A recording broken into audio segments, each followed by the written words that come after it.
കണ്ണീരുകൊണ്ടെൻ്റെ കാലു കഴുകിയ കണ്ണൻ്റെ കാരുണ്യമോട്ടിടുമ്പോൾ, കണ്ണീരുകൊണ്ടെൻ്റെ കാലു കഴുകിയ കണ്ണൻ്റെ കാരുണ്യം ഓർത്തിടുമ്പോൾ, കണ്ണുകൾ ആനന്ദ കടലായി തീരുന്നു.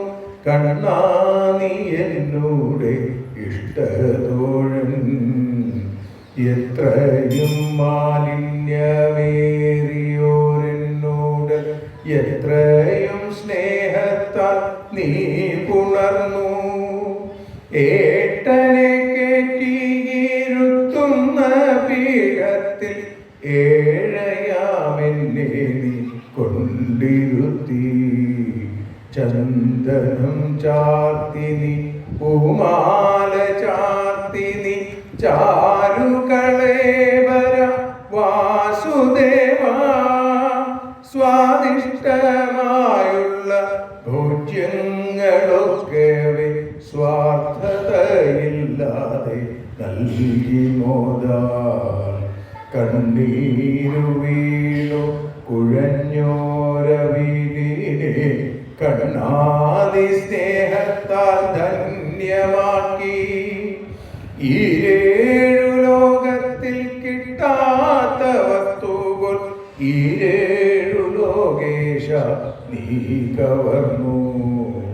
സമ്പത്തു വന്നിടിൽ ആപത്തുണ്ടായിടും സർവേശ്വരനൊന്നും നൽകിയില്ല. ഭക്തിയുണരുവൻ ശക്തി പകർന്നു നീ, മുക്തിപ്രദനാകും നാരായണൻ. വിത്തത്തിലാസക്തി കാട്ടാതെ ജീവിച്ചു വിഷ്ണു ഭക്തൻ സുധാമാവും മുദാ. വിപ്രേശ്വരൻ അങ്ങു വിശ്വേശ്വരനൊത്തു വിഖ്യാതമായി ഏറെ നാൾ കഴിച്ചു.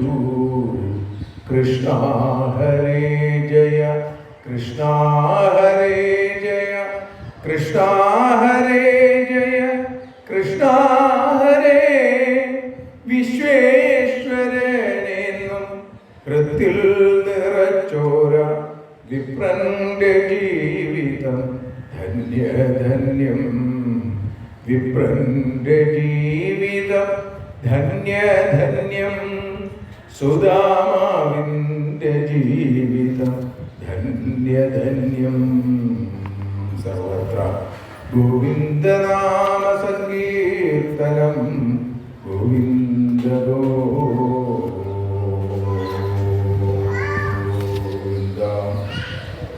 സർവത്ര ഗോവിന്ദനാമ സങ്കീർത്തനം.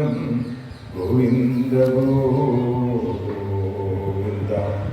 കഥയാശ്ചക്രദുർഗാധ പൂർവാ ഗുരുകുലേ സതോ ആത്മനോ ലളിതാരാജൻ. കരോ ഗൃഹ്യ പരസ്പരം അഭിബ്രഹ്മൻ ഗുരുകുലാ. ഭവതാലബ്ധദക്ഷിണാൻ സമാവൃത്തേന ധർമ്മജ്ഞ. ഭാര്യോഢ സദൃശീ നവ. ഭഗവാൻ സുധാമാവിനെ തന്റെ മാറോട് ചേർത്ത് പിടിച്ച സുധാമാവ് ഭഗവാന് ആത്മസമർപ്പണത്തിന്റെ 4 പിടി അവര് കൊടുത്ത ഭഗവാൻ സുധാമാവിന് തന്റെ അലിവിന്റെ അനുഗ്രഹത്തിന്റെ കനിവ് പകർന്നു കൊടുത്ത കഥയാണ് സുധാമാ ചരിത്രം അല്ലെങ്കിൽ ശ്രീധാമാ ചരിത്രം. അത് 2 കഥകളായിട്ട് അല്ലെങ്കിൽ 2 അധ്യായങ്ങളായിട്ടാണ് പറയുന്നത്. ഒന്ന് സുധാമാവ് ഭഗവാന്റെ അടുത്തേക്ക് എത്തുന്നത് വരെയുള്ള രംഗം. അതിനുശേഷം പിന്നീട് സുധാമാവിന്റെ അവിൽക്കിഴി ഭഗവാൻ തട്ടിപ്പറിച്ചെടുത്ത് സുധാമാവിനെ അനുഗ്രഹിച്ച് സുധാമാവ് തന്റെ ഗൃഹത്തിലേക്ക് എത്തിച്ചേരുന്ന മറ്റൊരു രംഗം. ഈ 2 രംഗങ്ങളിൽ നിന്നും ആദ്യത്തേതിൽ പറഞ്ഞു കൃഷ്ണസ്യാസീൽ സഖാകഷ്ടിൽ, ശ്രീകൃഷ്ണന് ഒരു കൂട്ടുകാരനുണ്ടായിരുന്നു എന്ന് പറഞ്ഞുകൊണ്ടാണ് ശ്രീ ബ്രഹ്മർഷി ആ അധ്യായം ആരംഭിച്ചത്. അപ്പൊ എന്തുകൊണ്ടാണ് ശ്രീകൃഷ്ണൻ ആ ബ്രാഹ്മണനെ തന്റെ കൂട്ടുകാരനാക്കിയത് എന്നുള്ളത് തൊട്ടടുത്ത അധ്യായത്തിലാണ് നമുക്ക് കാണാൻ സാധിക്കുന്നത്. അവിടെ എന്താ പറഞ്ഞത്? അധനോയം ധനം പ്രാപ്യ മാദ്യനുച്ചൈർണമാം സ്മരൻ ഇത് കാരുണികോ നൂനം ധനം മേ ഭൂരിനാദതാൽ. എനിക്ക് ഭഗവാൻ ധനം തന്നില്ല, അത് എന്റെ ഭാഗ്യമാണ് എന്ന് സുദാമാവ് വിചാരിക്കുന്നു. സുദാമാവ് ആലോചിച്ചു, ബഹുശ പ്രാർത്ഥിതോ, പലപ്പോഴായിട്ട് തന്റെ ഭാര്യ പറഞ്ഞ് ഇടയ്ക്കിടയ്ക്ക് പറയും ഭഗവാനെ ഒന്ന് കാണാൻ പോണ്ടേ എന്നിങ്ങനെ ചോദിക്കുമ്പോ അനുബ്രഹ്മൻ ഭഗവത സഖാ സാക്ഷാൽ ശ്രിയപതി ബ്രഹ്മണ്യശ്ച ശരണ്യശ്ച ഭഗവാൻ സാത്വദർശഭ തമുപൈഹി മഹാഭാഗ സാധൂനാം ച പരായണം ദാസ്യതി ദ്രവിണം ഭൂരി സീതതേ തേ കുടുംബിനെ ആസ്തേ ധുനാ ദ്വാരവത്യം ഭോജവൃഷ്ണ്യന്ധകേശ്വര സ്മരത പാദകമലം ആത്മാനമപിയക്ഷതി. ഭഗവാൻ മധുരയിൽ നിന്ന് ദ്വാരകയിലേക്ക് വന്നിരിക്കുന്നു, നമ്മുടെ അടുത്തേക്ക് വന്നിരിക്കണോ ഭഗവാൻ. അപ്പൊ ഭഗവാനെ ഒന്ന് പോയി കണ്ടുകൂടെ എന്ന് സുദാമ പത്നി സുദാമാവിനോട് ഇടയ്ക്കിടയ്ക്ക് ചോദിക്കാറുണ്ട്. സമാനശീലാഭിതീയവല്ലഭ എന്നാണ് നാരായണീയ കർത്താവായിരിക്കുന്ന പട്ടേരിപ്പാട് സുദാമാവിന്റെ പത്നിയെ കുറിച്ച് പറയുന്നത്. ശ്രീശുബ്രഹ്മർഷി എന്താ പറയുന്നത്? പതിവ്രത പതിമ്രാഹ മ്ലായതാവതനേന സാ. ആ പതിവ്രത ഇങ്ങനെ ചോദിക്കാറുണ്ട് തന്നെയല്ല, ആ ഭാര്യയുടെ പ്രത്യേകത എന്താ? ക്ഷുക്ഷാമാച തഥാവിധ. എങ്ങനെയാണോ സുദാമാവ് അതേപോലെ തന്നെ സുദാമ പത്നി. അപ്പോഴാണ് ദാമ്പത്യം ഏറ്റവും ശ്രേഷ്ഠാവുക, അല്ലേ? ഭാര്യയും ഭർത്താവും ഒരുപോലെ ചിന്തിക്കുന്ന ഒരു ദാമ്പത്യം, അത് ഭഗവാനിലേക്ക് തിരിച്ചു വെച്ചതാണെങ്കിൽ കൂടി, അങ്ങനെയാണെങ്കിൽ അപ്പൊ അത് കുറച്ചുകൂടി കേമായി എന്നാണ്. ഭഗവാനിലേക്ക് തിരിച്ചു വെക്കണം ഓരോ ജീവിതവും. അത് ഭാര്യയും ഭർത്താവും മക്കളും ഒക്കെ ഒത്തുചേർന്ന് ഭഗവാനെ വിളിക്കുന്ന ഒരു നിലയിലേക്ക് എത്തിയാലോ അത് തന്നെയാണ് കുടുംബം. കുടുംബം എന്ന ശ്രീകോവിൽ, അവിടെ സ്നേഹത്തിന്റെ ഭഗവത് ഭക്തിയുടെ ഭദ്രദീപം അവരുടെ ദുഃഖത്തിന്റെയും ദുരിതത്തിന്റെയും സകല അന്ധകാരത്തെയും ഇല്ലാതെയാക്കും. ഭാഗവതം കാണിച്ചു തരാണ്. സുദാമാവ് അങ്ങനെ ബഹുശ പ്രാർത്ഥിതോ മൃദു, പലപ്പോഴായിട്ട് ചോദിച്ചപ്പോഴാണ് സുദാമാവ് വിചാരിച്ചു അയം ഹി പരമോലാഭ ഉത്തമ ശ്ലോക ദർശനം. ആ ഉത്തമ ശ്ലോകനെ ഒന്ന് കാണാം. ഉത്തമ ശ്ലോകന്മാരായിട്ടുള്ള ആളുകള്, ഉത്തമന്മാരായിട്ടുള്ള ആളുകള് ആരെ കുറിച്ചാണോ പാടുന്നത് ആ ആളാണ് ഉത്തമ ശ്ലോകൻ. അപ്പൊ ഭഗവാനെ കുറിച്ച് സജ്ജനങ്ങൾ മുഴുവൻ പാടിക്കൊണ്ടിരിക്കണു. അങ്ങനെയുള്ള ഭഗവാനെ ഒന്ന് പോയി കാണാമെന്ന് തീർച്ചപ്പെടുത്തി ഗമനായ മതിന്ദേ പോകാൻ തീരുമാനിച്ചു. അപ്യസ്തുപായനം കിഞ്ചിൽ ഗൃഹേ കല്യാണി ദീയതാം. എന്തെങ്കിലും കൊണ്ടു കൊടുക്കണ്ടേ ഭഗവാന്? ഭഗവാനെ കാണാൻ പോകുമ്പോ, അതേപോലെ രാജാവിനെ കാണാൻ പോകുമ്പോ, ഈശ്വരനെ കാണാൻ പോകുമ്പോ, കുട്ടികളെ കാണാൻ പോകുമ്പോ ഒക്കെ എന്ത് വേണം? എന്തെങ്കിലും ഒന്ന് കൊണ്ടു കൊടുക്കണം. തന്റെ കൂട്ടുകാരനെ കാണാൻ പോകുമ്പോ കൂട്ടുകാരനിൽ നിന്ന് എന്തെങ്കിലും വാങ്ങിപ്പോരണം എന്ന നമ്മുടെ തരത്തിലുള്ള സ്വാർത്ഥ ചിന്തയല്ല സുദാമാവിനുള്ളത്. മറിച്ചോ തന്റെ കൂട്ടുകാരനെ കാണണം, കൂട്ടുകാരന് തന്റെ കയ്യിലുള്ളത് കൊടുക്കണം, തിരിച്ച് കൂട്ടുകാരനെ കണ്ടുകൊണ്ട് പോരാ. ഇനിയിപ്പോ കൂട്ടുകാരനെ കാണാൻ പറ്റിയില്ലെങ്കിലോ സാരമില്ല, ഇത് കൊടുത്താലും മതി. ഒന്ന് നേടിയെടുക്കാൻ വേണ്ടിയിട്ടല്ല പോണത്, ഒന്ന് കാണണം, അത്ര തന്നെ. അപ്പൊ സുദാമാവ് ഇങ്ങനെ പോകാൻ തീരുമാനിച്ചപ്പോ തന്റെ പത്നിയോട്, ആ സ്വരൂപിണിയായിരിക്കുന്ന പത്നിയുടെ അടുത്ത് പറഞ്ഞു, അപ്യസ്തുപായനം കിഞ്ചിൽ ഗൃഹേ കല്യാണി ദീയതാം. ഹേ മംഗളസ്വരൂപിണി എന്നാണ് തന്റെ പത്നിയെ വിളിച്ചത്, കല്യാണി എന്നാണ് വിളിച്ചത്. കല്യാണം മംഗളം. അങ്ങനെയുള്ള ദേവിയോട് ചോദിക്കുകയാണ്, എന്തെങ്കിലും ഇവിടെ ഇരിക്കുന്നുണ്ടോ ആ ശ്രീകൃഷ്ണന് കൊണ്ടുകൊടുക്കാൻ? അത് എന്തായാലും തന്നോളൂ എന്നാണ്. ഇത് കേട്ട് കഴിഞ്ഞപ്പോഴോ പാവം ആ സുദാമാപത്നിക്ക് ഒന്നും കൊടുക്കാനില്ല, എല്ലാം കഴിഞ്ഞിരിക്കണു. ഇനി എന്ത് ചെയ്യും? പലയിടത്തും പലപ്പോഴായിട്ട് യാചിച്ചിട്ടുണ്ട്, ഇപ്പൊ വീണ്ടും യാചിക്കാൻ തീരുമാനിച്ചു. ഒരു നാണം ഉണ്ടായില്ല എന്നാണ്. കാരണം ഇത് ഭഗവാന് കൊടുക്കാൻ വേണ്ടിയിട്ടാണ്. അപ്പൊ പിന്നെ നാണം വിചാരിക്കേണ്ട കാര്യമില്ല. അതുകൊണ്ട് ഇത്തരത്തിൽ ആ സുദാമാപത്നി പലയിടത്തുമായിട്ട് അന്വേഷിച്ചപ്പോ ചില സ്ഥലങ്ങളിൽ നിന്ന് കിട്ടിയ അവില്, അതോ ഇനി നെല്ലോ നിശ്ചയില്ല, എന്തായാലും അവില് എന്നാണ് പറയണത്. അത് ആ അവില് 4 പിടി അവിലാണ് കിട്ടിയത്. 4 പിടി അവിലും ഭഗവാൻ സമർപ്പിച്ചു. ഇതൊക്കെയാണ് ആ തഥാവിധ എങ്ങനെയാണോ സുദാമാവ് അതേപോലെയാണ് ബ്രാഹ്മണ പത്നിയും എന്ന് പറഞ്ഞത്. കിട്ടിയതിന്റെ കുറച്ച് ഭഗവാന് കൊടുക്കുകയല്ല ചെയ്തത്, മറിച്ച് മുഴുവൻ ഭഗവാന് കൊടുത്തു. അതാണ് യഥാർത്ഥമായിട്ടുള്ള ഭക്തി. നമ്മൾ ഉള്ളതിൽ നിന്ന് പിശുക്കി പിശുക്കി പിശുക്കി സുദാമാവ് കൊടുത്തതുപോലെ സുദാമാവിനെ പോലെ ആവാൻ എത്രയോ അവിലുണ്ടെങ്കിലും എത്രയോ വിശേഷമായിട്ടുള്ള മുണ്ടുകളുണ്ടെങ്കിലും നമ്മൾ കീറത്തുണി അന്വേഷിച്ച് നടന്ന് 4 പിടി അവിൽ അതിലാക്കി സുദാമാവിനെ പോലെ കൊടുക്കുകയാണെന്നൊക്കെ സങ്കല്പിക്കുക. പക്ഷേ സുദാമാവിന്റെ പത്നി അങ്ങനെയല്ല ഉണ്ടായത്. അത് മുഴുവൻ അവിടെ തന്റെ ഭർത്താവിന്റെ കയ്യിൽ കൊടുത്തു എന്നാണ്. വിപ്രാൻ പൃഥുഗതണ്ടുലാൻ ചൈലഖണ്ഡേന താൻ ബദ്ധ്വാ ഭർത്രേ പ്രാദാതുപായൻ. ആ ഭർത്താവിന്റെ കയ്യിൽ ഏൽപ്പിച്ചു. സുദാമാവിനെ പോലെ ആവാൻ കീറത്തുണിയിൽ പൊതിഞ്ഞു കൊടുക്കണമെന്നൊന്നുമില്ല. നമ്മൾ അതിന്റെ ഉപരിപ്ലവമായിട്ടുള്ള ആ അവസ്ഥ മാത്രമേ കാണുന്നുള്ളൂ. നമ്മുടെ ഭക്തിയുടെ തലം അതാണ് എന്നുള്ളത് കൊണ്ടാണ്. പക്ഷെ യഥാർത്ഥത്തിൽ എന്താ വേണ്ടത്? എന്താണോ തന്റെ കയ്യിലുള്ളത് അത് ഭഗവാന് സമർപ്പിക്കുക. അതാണ് സുദാമാ ചരിത്രം നമ്മളെ ഓർമ്മിപ്പിക്കുന്നത്. തന്റെ കയ്യിലുണ്ടായിരുന്ന 4 പിടി അവിലും അത് കൊണ്ടുകൊടുക്കാൻ പ്രത്യേകമായിട്ടൊരു പാത്രമില്ല. അപ്പൊ എന്ത് ചെയ്തു? അവിടെ ചൈലഖണ്ഡേന താൻ ബദ്ധ്വാ ഒരു കീറത്തുണിയിൽ പൊതിഞ്ഞു കെട്ടി ഭർത്താവിന്റെ കയ്യിൽ കൊടുത്തു. സുദാമാവിന് അപ്പോ യാതൊരു നാണം ഉണ്ടായിരുന്നില്ല, അല്ലേ? അങ്ങനെ നാണം ഉണ്ടായിരുന്നെങ്കിൽ സുദാമാവ് വിൽപ്പൊതി ആ ഭഗവാൻ തട്ടിപ്പറിച്ചെടുക്കുകയാണ്. അതിന് കാരണം ആ സുദാമാവിന് നാണം ഉണ്ടാവാൻ കാരണം നാരായണന്റെ നാവിൽ നിന്ന് ഉതിർന്നു വീണ ചില വാക്കുകളാണ് നാണത്തിന് കാരണമായത്. അത് കൊണ്ടുപോകുമ്പോൾ ഒട്ടും ഒരു ലെവലേശം നാണം ഉണ്ടായിരുന്നില്ല സുദാമാവിന്. അങ്ങനെയാണെങ്കിൽ കൊണ്ടുപോകുമായിരുന്നില്ല. തന്റെ പത്നിയോട് പറയുമായിരുന്നു, കുറച്ചുകൂടി ആ നല്ലൊരു വസ്ത്രം കിട്ടിയിരുന്നെങ്കിൽ അതിന് കൊടുത്തയക്കായിരുന്നു ഭഗവാന്. അതൊന്നും തോന്നിയില്ല. സതാനായ വിപ്രാഗ്ര പ്രയോദ്വാരകാം കില കൃഷ്ണ സന്ദർശനം മഹ്യം കഥം സ്യാദിതി ചിന്തയൻ. പോകുമ്പോ എന്താ വിചാരിച്ചുകൊണ്ടിരുന്നത്? കൃഷ്ണനുമായിട്ടുള്ള സന്ദർശനത്തെ കുറിച്ച് ചിന്തിച്ചുകൊണ്ട്, കൃഷ്ണനാമം ജപിച്ചുകൊണ്ട്, കൃഷ്ണരൂപത്തെ മനസ്സിൽ സ്മരിച്ചുകൊണ്ട് എല്ലാം അങ്ങനെ നടന്ന്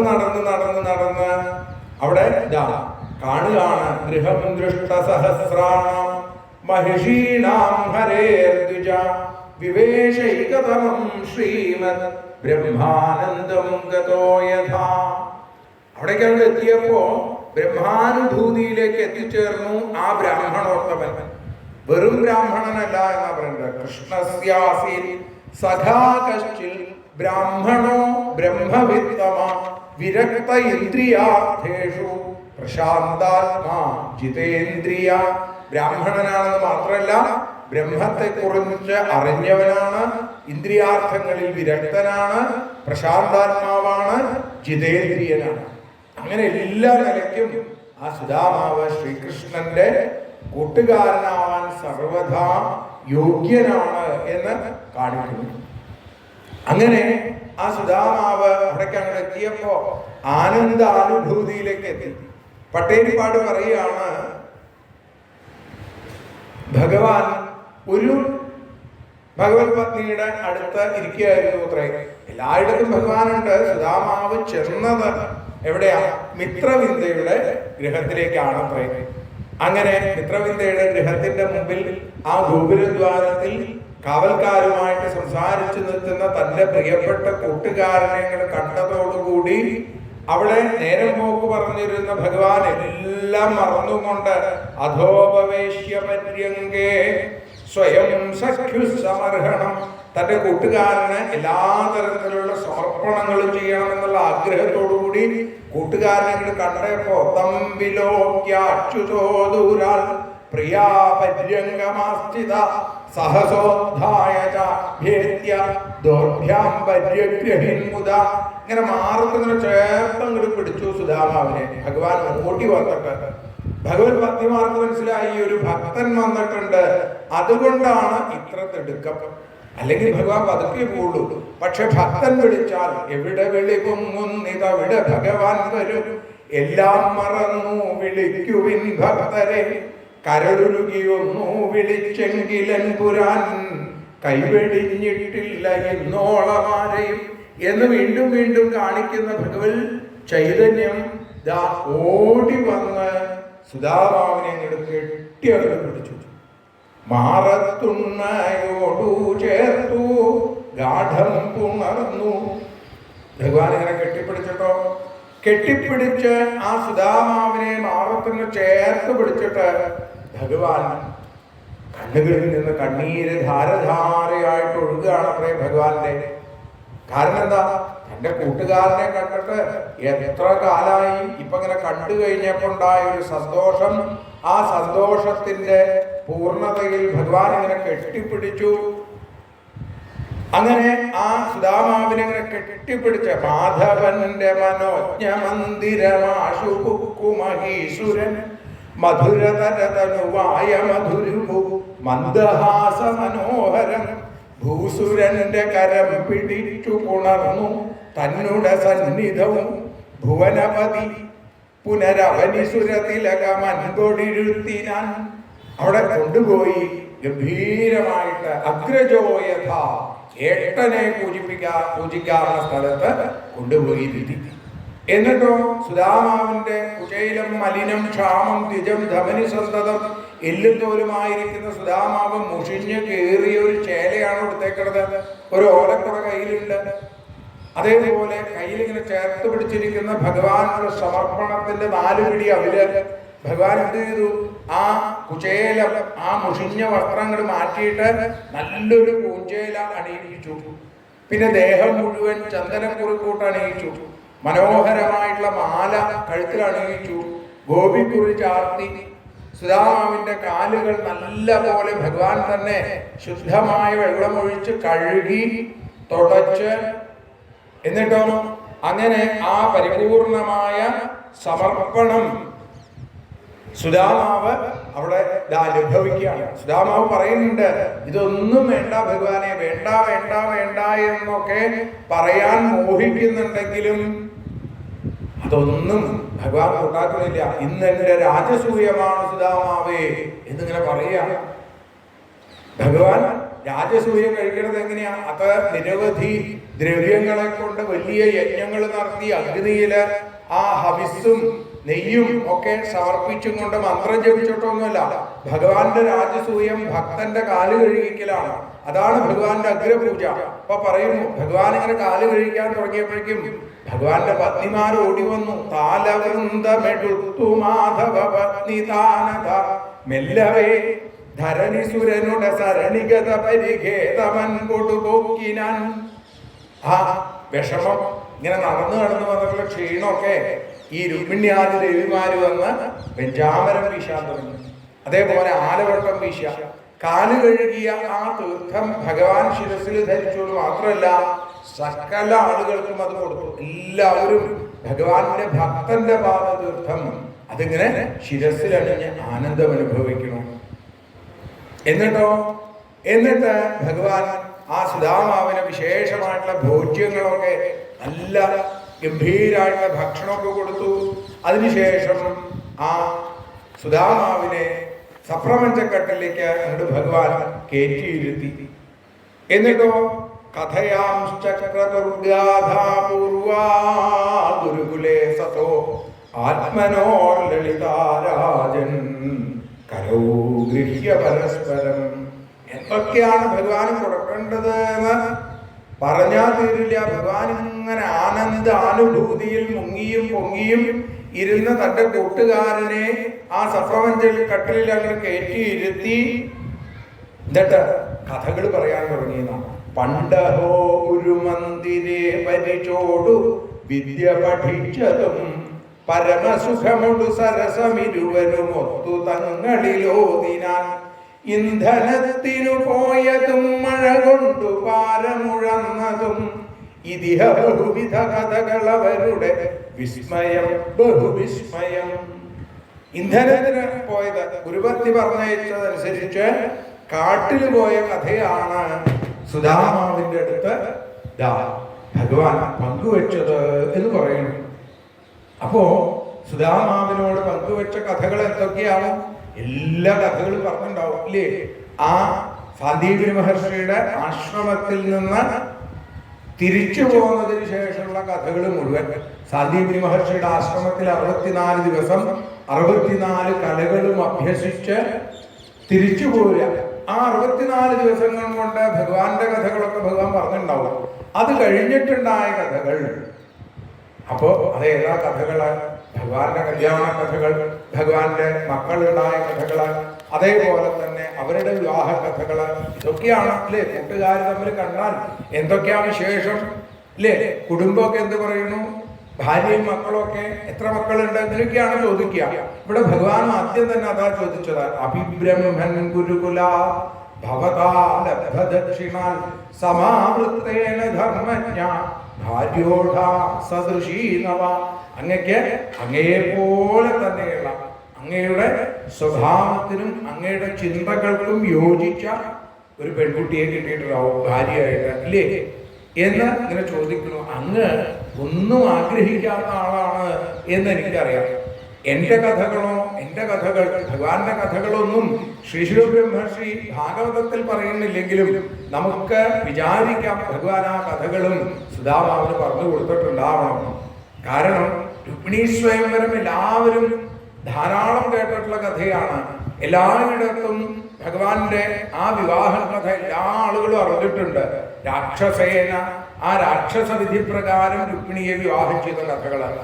അത് കഴിഞ്ഞിട്ടുള്ള കല്യാണ കഥകളോ അതും ഒരു പക്ഷേ ഭഗവാൻ പറഞ്ഞിട്ടുണ്ടാവാം. ശ്രീശുബ്രഹ്മണ്യ നമുക്ക് പറഞ്ഞു തന്നൂലോ. അതൊക്കെ ഭഗവാൻ ഒരു പക്ഷേ തൻ്റെ കൂട്ടുകാരനോട് അന്ന് രാത്രി മുഴുവൻ പറഞ്ഞു കൊടുത്തിട്ടുണ്ടാവും. സമന്തകരണവുമായി ബന്ധപ്പെട്ട് ജാമ്പവതിയെയും സത്യഭാമയെയും ഭഗവാൻ വിവാഹം ചെയ്ത കഥ, അതേപോലെ തന്നെ കാളിന്ദിയെ വിവാഹം ചെയ്ത കഥ, സത്യയെ, ഭദ്രയെ, മിത്രവിന്ദയെ, ലക്ഷ്മണയെ ഒക്കെ വിവാഹം ചെയ്ത കഥകൾ. പിന്നെ നരകാസുരനെ നിഗ്രഹിച്ച് 16,100 പേരെ വിവാഹം ചെയ്ത കഥ. സമന്തകരണവുമായിട്ട് ബന്ധപ്പെട്ട കഥ എന്താ? അത് ഭഗവാൻ രത്നം കട്ടെടുത്തു എന്ന് സസ്രാജിത്ത് പറഞ്ഞു വരുത്തിയ ഒരു കഥയുമായിട്ട് ബന്ധപ്പെട്ടതാണ്.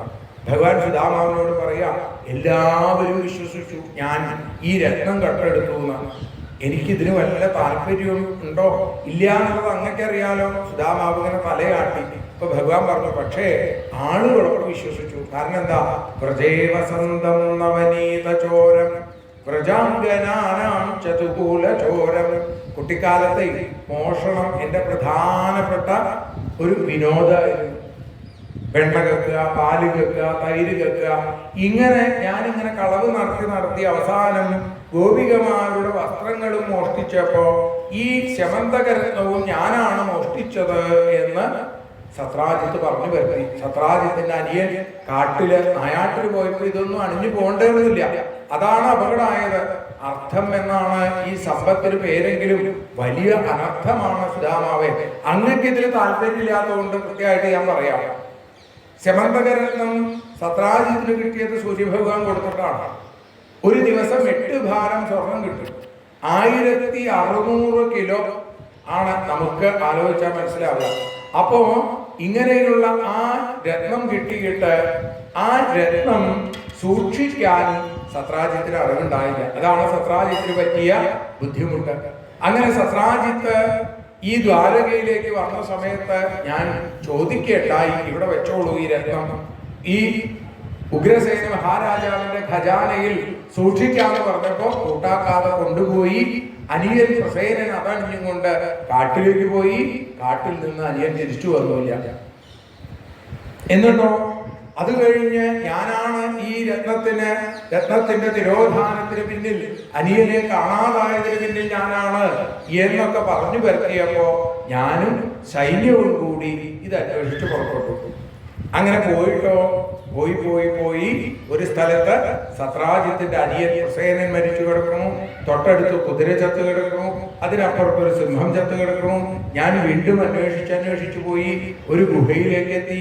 ആ ഗുഹയിൽ ഒരു വാനരക്കുട്ടി ഈ രത്നമെടുത്ത് കളിച്ചുകൊണ്ടിരിക്കുന്നു. എനിക്ക് മനസ്സിലായി ഈ ഗുഹ ഏതാണെന്ന്. തൻ്റെ ഹൃദയ ഗുഹയിൽ ശ്രീരാമചന്ദ്രസ്വാമിയെ എപ്പോഴും ആരാധിച്ചു കൊണ്ടിരിക്കുന്ന ജാംബവാൻ, വൃക്ഷരാജാവ്, ആ ജാംബവാനെ അനുഗ്രഹിക്കണമെന്ന് വിചാരിച്ചാണ് ഞാൻ ചെന്നത്. പക്ഷേ എൻ്റെ ഈ പുതിയ വേഷം ജാംബവാന് അത്ര പെട്ടെന്ന് അവർ മനസ്സിലായിരുന്നു. എന്നെ കണ്ട് ആ വാനരക്കുട്ടി കരഞ്ഞതും ജാംബവാൻ വന്ന് എന്നെ അടിക്കാനും ഇടിക്കാനും തുടങ്ങി. എത്ര ദിവസം? 27 ദിവസം ആ യുദ്ധം തുടർന്നു. എന്നെ ഇങ്ങനെ ഇടിക്കുകയാണ് ജാംബവാൻ. ഞാൻ അതൊക്കെ ഏറ്റുകൊണ്ട് അവിടെ നിന്നു.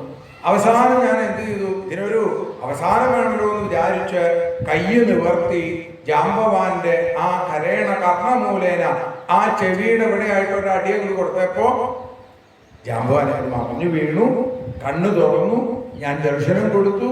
ശ്രീരാമനും ശ്രീകൃഷ്ണനും ഒന്നാണ് എന്ന് മനസ്സിലായതോടുകൂടി ജാംബവാനന്റെ കാക്കൽ വീണ് നമസ്കരിച്ച് ആ രത്നത്തെയും അദ്ദേഹത്തിന്റെ പുത്രിയായ ജാംബവതിയെയും എന്നെ ഏൽപ്പിച്ചു. അപ്പൊ ഈ രത്നം എങ്ങനെയാ ജാംബവാന്റെ കയ്യിലെത്തിയത്? പ്രസേനൻ കാട്ടിൽ പോയപ്പോ കഴുത്തിൽ അണിഞ്ഞിരുന്ന ആ രത്നം അത് കണ്ടപ്പോ ഒരു സിംഹം ഒരു മാംസ കഷ്ണാണെന്ന് വിചാരിച്ചു. പ്രസേനനെയും കുതിരയെയും ആക്രമിച്ചു. കുതിരയെയും പ്രസേനനെയും കൊന്നു. അത് കടിച്ചു പിടിച്ചുകൊണ്ട് പോണ സമയത്ത് ഞാൻ കണ്ടു. ഞാൻ സിംഹത്തെ നിഗ്രഹിച്ച് ഈ രത്നം ഇവിടെ കൊണ്ടുവച്ചു. അങ്ങ് ഈ 2 രത്നങ്ങളും സ്വീകരിക്കണേ എന്ന് എന്നോട് ജാംബവാൻ പറഞ്ഞപ്പോ ഞാൻ സന്തോഷപൂർവം സ്യമന്തക രത്നത്തെയും ജാംബവതി എന്ന രത്നത്തെയും സ്വീകരിച്ചു. എന്നിട്ടോ ആ കൂട്ടുകാരനോട് ഭഗവാൻ പറയാണ്, തിരിച്ചു വന്ന് സത്രാജിത്തിനെ വിളിച്ച് ഞാൻ രത്നം തിരിച്ചേൽപ്പിച്ചു. ജാംബവതിയെ ഞാൻ വിവാഹം ചെയ്തു. രുക്മിണിക്ക് ആദ്യമായിട്ട് ഒരു സപത്നി, ഒരു അനിയത്തിക്കുട്ടിയെ കൂടി കിട്ടി. അങ്ങനെ ഞാൻ 2 പേരുടെ ഭർത്താവായിട്ട് തീർന്നു. ഈ രത്നവുമായിട്ട് പോയ സത്രാജിത്തിന് വല്ലാത്ത വിഷമായി. സത്രാജിത്ത് ആ രത്നവും അദ്ദേഹത്തിന്റെ മകളായ സ്ത്രീരത്നമായിരിക്കുന്ന അതിസുന്ദരിയായ ഈ സത്യഭാമയെയും എൻ്റെ മുമ്പില് കൊണ്ടുവന്ന് വെച്ചു. എന്നിട്ട് പറഞ്ഞു, ഈ രണ്ട് രത്നങ്ങൾ അന്ന് സ്വീകരിക്കണമെന്ന് പറഞ്ഞപ്പോ ഞാൻ ആ സ്ത്രീരത്നത്തെ സ്വീകരിച്ചു. രാമാവതാര കാലത്ത് ഏകപത്നി വ്രതധരനായിരുന്നുവെങ്കിൽ ഈ കൃഷ്ണാവതാര കാലത്ത് ബഹുപത്നി വ്രതമാണ് എനിക്ക്. ആരൊക്കെ എന്നെ ആശ്രയിക്കണോ, എന്നെ ഭർത്താവായിട്ട് കിട്ടണമെന്ന് മോഹിക്കണോ, അവരെ മുഴുവൻ സ്വീകരിക്കാൻ തീരുമാനിച്ചിട്ടുള്ള ആളാണ് ഞാൻ. അപ്പൊ സത്യഭാമയുടെ ഉള്ളിലും എന്നോട് സ്നേഹമുണ്ടെന്ന് മനസ്സിലായപ്പോ സത്യഭാമയെ ഞാൻ സ്വീകരിച്ചു. രത്നം സത്രാജിത്തിന്റെ കയ്യിൽ കൊടുത്തു. എനിക്ക് ഈ ധനത്തിലൊന്നും താല്പര്യമില്ല. അങ്ങക്ക് അറിയാമല്ലോ, കൂട്ടുകാരനോട് പറയാൻ. അപ്പൊ എങ്ങനെയാണോ ഭഗവാൻ, അതേപോലെ തന്നെയാണ് സുധാമാവ്. ഭഗവാന് സമ്പത്തിൽ താല്പര്യമില്ല, സുധാമാവിനും സമ്പത്തിൽ താല്പര്യമില്ല. അതുകൊണ്ട് ഒരേ ചിന്താഗതിയുള്ള ആളുകൾ അല്ലെ, അവരാണ് കൂട്ടുകാരായിട്ട് തീരാ. ഏതായാലും സുധാമാവിനോട് പറഞ്ഞു, സത്യഭാമയെയും ഞാൻ വിവാഹം ചെയ്തു. അങ്ങനെ 3 വിവാഹങ്ങൾ കഴിഞ്ഞു. ഇതിനിടയിലാണ് പാണ്ഡവന്മാര് അരക്കില്ലത്തിൽ കൊല്ലപ്പെട്ടു എന്ന് ഞാൻ അറിഞ്ഞത്. എല്ലാം അറിയാം എനിക്ക്. എങ്കിലും അവരെയൊക്കെ ഒന്ന് കാണിക്കാൻ വേണ്ടി ഞാൻ അവിടുത്തെ ഇറങ്ങി പുറപ്പെട്ടു. അങ്ങനെ അന്വേഷിച്ച് ആ ഇന്ദ്രപ്രസ്ഥത്തില് അവര് അരക്കില്ലത്തിൽ ചുട്ടുപോയി എന്ന് മനസ്സിലായിട്ടാണ് ഞാൻ അവിടെ ഹസ്തിനപുരിയിലേക്ക് എത്തിയത്. അവരുടെ കള്ളക്കണ്ണീരൊക്കെ കണ്ടു. ഞാനും കുറച്ചു നേരം കരഞ്ഞു. അത് കഴിഞ്ഞ് ഞാൻ അവിടെ ആ ഹസ്തിനപുരിയിൽ താമസിക്കുമ്പോഴാണ് സത്യഭാമ ഓടി വരുന്നു. എന്താ, സത്യഭാമയുടെ അച്ഛനെ സത്രാജിത്തിനെ ശതധന്വാവ് നിഗ്രഹിച്ചിരിക്കുന്നു. ശതധന്വാവിന് വിവാഹം ചെയ്തു കൊടുക്കാം സത്യഭാമയെ എന്ന അച്ഛൻ വാക്ക് കൊടുത്തിട്ടുണ്ടായിരുന്നു. വാക്ക് തെറ്റിച്ചതിൽ ദേഷ്യം വന്ന ശതധന്വാവ് കൃതവർമാവിന്റെയും അക്രൂരന്റെയും വാക്ക് കേട്ട് അച്ഛനെ നിഗ്രഹിച്ചു. സ്യമന്തകരത്നം അപഹരിക്കുകയും ചെയ്തു. സത്യഭാമയുടെ കൂടെ ഞാൻ വന്നു. ഇവിടെ വന്ന് ശതധന്വാവിനെ നിഗ്രഹിച്ചു. രത്നം തിരിച്ചു കിട്ടിയില്ല. ഏട്ടന് ബലരാമസ്വാമിക്ക്, ഹേ കൂട്ടുകാര, സുധാമാവിനോട് ഭഗവാൻ പറയാണ്, ഏട്ടന് അത് ഒട്ടും ഇഷ്ടായില്ല. കുറച്ച് അല്പരസം വന്നു. ആ സമയത്താണ് ഏട്ടൻ അവിടുന്ന് മിഥിലയിൽ പോയി ദുര്യോധനനെ ആ ഗദായുദ്ധം പഠിപ്പിച്ചത് എന്നും അവിടെ ഇങ്ങനെ സൂചിപ്പിച്ചു. അതിനുശേഷം പിന്നീട് പറയുകയാണ്, ഭഗവാൻ പറഞ്ഞു, ഞാൻ ആ ശതധന്മാവിനെ നിഗ്രഹിച്ചു, അവൻ്റെ ദേഹം മുഴുവൻ കരുതി, രത്നം തിരിച്ചു കിട്ടിയില്ല. അങ്ങനെ ഞാൻ ആ ദ്വാരകയിലേക്ക് തിരിച്ചു വരുന്നു. തിരിച്ചു വന്ന സമയത്ത് എനിക്ക് മനസ്സിലായി അക്രൂരനെ കാണാനില്ല. അക്രൂരൻ എൻ്റെ പ്രിയപ്പെട്ട ഭക്തനാണ്, പക്ഷേ ഇപ്പൊ അക്രൂരൻ ദ്വാരകയിലില്ല. അക്രൂരൻ ആ രാജപുത്രിയായിരിക്കുന്ന ഗാന്ധിനിയുടെ മകനാണ്. അപ്പൊ ഗാന്ധിനിയെ വിവാഹം ചെയ്ത ശൊഭൽക്കൻ എന്ന യാദവനാണ്. ശൊഭൽക്കൻ എവിടെയുണ്ടോ അവിടെ ഒരിക്കലും വരൾച്ച ഉണ്ടാവില്ല, മഴയും ഒക്കെ വേണ്ട പോലെ കിട്ടും. അക്രൂരനും ഇതേ അനുഗ്രഹം കിട്ടിയത് കൊണ്ട് അക്രൂരനും അവിടെ ഇല്ലാത്തത് കൊണ്ട് ദ്വാരകയിൽ ചില അശുഭ ലക്ഷണങ്ങൾ കണ്ടു. ഞാൻ അന്വേഷിച്ച് അവിടുന്ന് ചാരന്മാരെ പറഞ്ഞയച്ചു. ചാരന്മാർ പോയി കാശിയിൽ നിന്ന് അക്രൂരനെ കൊണ്ടുവന്നു. അക്രൂരന്റെ കയ്യിൽ നിന്ന് ആ രത്നം തിരിച്ചു കിട്ടുകയും ചെയ്തു. എല്ലാവരെയും ഞാൻ കാണിച്ചു കൊടുത്തു. എൻ്റെ നിരപരാധിത്വം എല്ലാവരെയും ബോധിപ്പിച്ചു. അങ്ങനെ ആ സ്യമന്തകവുമായി ബന്ധപ്പെട്ട് എൻ്റെ 2 വിവാഹങ്ങൾ നടന്നു. അങ്ങനെ ജാമ്പവതി, സത്യഭാമ. ഇതിനുശേഷം ഞാൻ ഒരിക്കൽ ഇന്ദ്രപ്രസ്ഥത്തിൽ പോയ സമയത്ത് അവിടെ വെച്ച് അർജുനനോടുകൂടി യാത്ര ചെയ്യുന്ന സമയത്താണ് കാളിന്തിയുടെ യമുനയുടെ തീരത്ത് വെച്ച് ഒരു സുന്ദരി തപസ് ചെയ്യുന്നതായിട്ട് കണ്ടത്. ഞാൻ വേഗം അക്രൂരനോട് പറഞ്ഞു. അക്രൂരൻ ഇതനുസരിച്ച് ഞാൻ അർജുനനോട് പറഞ്ഞു. അർജുനൻ ഇതനുസരിച്ച് അവളുടെ അടുത്ത് പോയി ചോദിച്ചു. അവൾ പറഞ്ഞു, ഞാൻ അഹം ദേവസ്യ സവിതുർ ദുഹിതാപതിമിച്ഛതി, ഞാൻ സൂര്യപുത്രിയാണ്, ഭർത്താവിനെ ആഗ്രഹിച്ചു കൊണ്ടിരിക്കുകയാണ്. വിഷ്ണു കൃഷ്ണഭാവത്തിൽ അവതരിച്ചിട്ടുണ്ടെന്ന് മനസ്സിലായി. എനിക്ക് ആ ഭഗവാനെ വിവാഹം കഴിക്കാൻ ആഗ്രഹമുണ്ട് എന്ന് പറഞ്ഞു. അത് കേട്ട് ഞാൻ ആ പെൺകുട്ടിയെ അധോപയമേ കാളിന്തി, ആ കാളിന്തിയെയും ഞാൻ വിവാഹം ചെയ്തു. ഭഗവാൻ സുദാമാവിന് ഈ കഥകൾ പറഞ്ഞു കൊടുത്തുകൊണ്ടിരിക്കുകയാണ്. അതിനുശേഷം പിന്നീട് പറഞ്ഞു, ബിന്ദാരവിന്ദന്മാരുടെ സഹോദരി അവന്തി രാജ്യത്തെ രാജകുമാരി ആ മിത്രവിദ്യയെ ഞാൻ രുക്മിണിയെ എങ്ങനെയാണോ വിവാഹം ചെയ്തത് അതേപോലെ സ്വയംവരെ സ്വഭഗിനി കൃഷ്ണയെ സക്താം നിഷേധത, സ്വയംവരത്തിൽ ഈ വിന്ദാരവിന്ദന്മാര് അവരുടെ സഹോദരിയെ കൃഷ്ണൻ വിവാഹം കഴിക്കാതിരിക്കാനുള്ള എല്ലാ പണികളും ചെയ്തു. പക്ഷേ രാജാധിദേവിയുടെ പുത്രിയായ എൻ്റെ അച്ഛമ്മങ്ങളുടെ മകളായ മിത്രവിദ്യയെയും ഞാൻ വിവാഹം ചെയ്തു എന്ന് പറഞ്ഞു. പിന്നീട് മറ്റൊരു വിവാഹത്തിന്റെ കഥ പറഞ്ഞു. കോസല രാജാവായ നഗ്നജിത്തിന്റെ മകളായിരിക്കുന്ന നഗ്നജിതിയെ ഞാൻ വിവാഹം ചെയ്തു. അവൾക്ക് മറ്റൊരു പേരുണ്ട്, സത്യ. എത്രയോ രാജാക്കന്മാരാണ് അവളെ മോഹിച്ചു വന്നതെന്ന് പറഞ്ഞാൽ തീരില്ല. പക്ഷേ 7 കാളകളെ ഒരേ സമയം നിയന്ത്രിക്കാൻ കഴിയുന്ന ഒരാൾക്ക് അവളെ വിവാഹം ചെയ്തു കൊടുക്കുകയുള്ളൂ എന്ന് രാജാവ് പ്രഖ്യാപനം ചെയ്തത് കൊണ്ട് ആർക്കും അവളെ വിവാഹം ചെയ്യാനായിട്ട് സാധിച്ചില്ല. ഞാൻ അവിടെ ചെന്നു. 7 കാളകളെയും ഒരേ സമയം നിയന്ത്രിച്ച് സപ്തയിലെ ഗോവൃഷാവീര, അവിടെ രാജാവ് പറയാണ്, ഈ ഭയങ്കരന്മാരായിരിക്കുന്ന 7 കാളകളെ നിയന്ത്രിക്കണം എന്ന് പറഞ്ഞപ്പോ 14 ലോകങ്ങളെ നിയന്ത്രിക്കുന്ന എനിക്കൊരു വിഷമം ഉണ്ടായില്ല. അല്ലയോ കൂട്ടുകാരാ, ഞാൻ ആ സത്യയെയും വിവാഹം ചെയ്തു. അങ്ങനെ അതിനുശേഷം പിന്നീട് ശ്രുതകീർത്തിയുടെ പുത്രിയായിരിക്കുന്ന ഭദ്ര, ശ്രുതകീർത്തി എൻ്റെ അച്ഛൻ്റെ പെങ്ങളാണ്, ആ ഭദ്രയെയും യഥാവിധി വിവാഹം ചെയ്തു. പിന്നീട് ഞാൻ ഭദ്രാധിപതിയുടെ പുത്രിയായിരിക്കുന്ന ലക്ഷ്മണയെ ലക്ഷ്യം ഭേദിച്ച്, എങ്ങനെയാ, താഴെയുള്ള വെള്ളത്തിൽ മുകളിലെ ആ ചലിക്കുന്ന ചക്രത്തിലെ മത്സ്യത്തിന്റെ ഛായ കണ്ട് താഴേക്ക് നോക്കി മുകളിലേക്ക് ശരമെയ്ത് ആ യന്ത്രത്തിലുള്ള ആ ലക്ഷ്യത്തെ ഭേദിച്ച് ലക്ഷ്മണയെ വിവാഹം ചെയ്തു. ഇങ്ങനെ എൻ്റെ 8 വിവാഹങ്ങൾ കഴിഞ്ഞു. പിന്നീട് ആ നരകാസുരനെ നിഗ്രഹിച്ച് ഞാൻ 16,100 പേരെ എൻ്റെ ഭാര്യമാരാക്കി. ഇപ്പൊ ഇവിടെ കൂട്ടുകാരാ 16,108 പത്നിമാരുണ്ട് എനിക്കിവിടെ. നരകാസുരനെ നിഗ്രഹിക്കാൻ പോയത് സത്യഭാമയെ കൊണ്ടാണ്. കാരണം എന്താ, ഭൂമിദേവിയുടെ പുത്രനാണ് നരകാസുരൻ. ഞാൻ വരാഹമൂർത്തിയായിട്ട് അവതരിച്ചപ്പോ ഭൂമിദേവിയിൽ എനിക്കുണ്ടായ പുത്രനാണ് നരകാസുരൻ. എന്റെ കൈ കൊണ്ടേ മരണം സംഭവിക്കുകയുള്ളൂ എന്ന് വരം നേടിയിട്ടുള്ള നരകാസുരൻ അതീവ ദുഷ്ടനായിട്ട് തീർന്നു. എവിടെ എവിടെ നല്ല വസ്തുക്കളുണ്ടോ അത് മുഴുവൻ എടുത്തു കൊണ്ടുവരാനായിട്ട് തുടങ്ങി. അങ്ങനെ വന്നു കഴിഞ്ഞപ്പോ അങ്ങനെ എല്ലായിടത്തു നിന്നും നല്ല സുന്ദരികളായിട്ടുള്ള പെൺകുട്ടികളെ പിടിച്ചു കൊണ്ടുവരാൻ തുടങ്ങി. അതേപോലെ തന്നെ പലതരത്തിലുള്ള വസ്തുക്കൾ. ദേവേന്ദ്രൻ എൻ്റെ അടുത്ത് വന്ന് പറഞ്ഞു, ദേവേന്ദ്രന്റെ അമ്മയുടെ കുണ്ടലവും വെൺകൊറ്റക്കുടയും ഒക്കെ കാണാതായിരിക്കണു.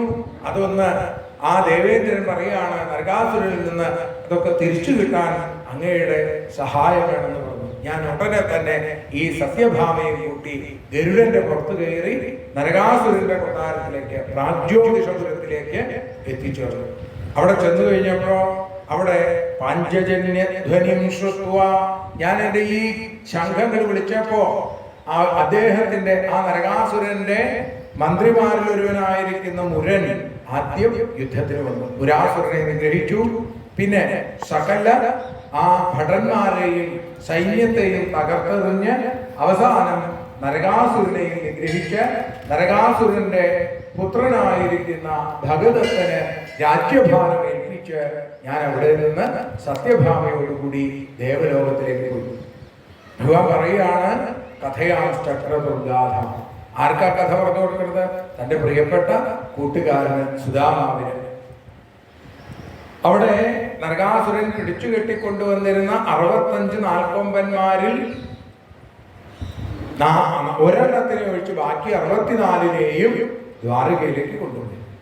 എന്നിട്ട് ആ നരകാസുരനെ തോൽപ്പിച്ചില്ലേ? നരകാസുരന്റെ കൊട്ടാരത്തില് കൽത്തുറങ്കിൽ കിടന്നിരുന്ന നിരവധിയായിരിക്കുന്ന സ്ത്രീകള് അവരൊക്കെ എന്നെ തം പ്രവിഷ്ടം സ്ത്രീയോ വീക്ഷ്യാനരവീരം വിമോഹിത മനസാവൃരേഭീഷ്ടം പതിം ദൈവോപസാദിതം ഭൂയാൽപതിരയം മഹ്യം ധാതാ തദനുമോദതം ഇതി സർവാ പൃഥക് കൃഷ്ണേ ഭാവേന ഹൃദയം ദധു.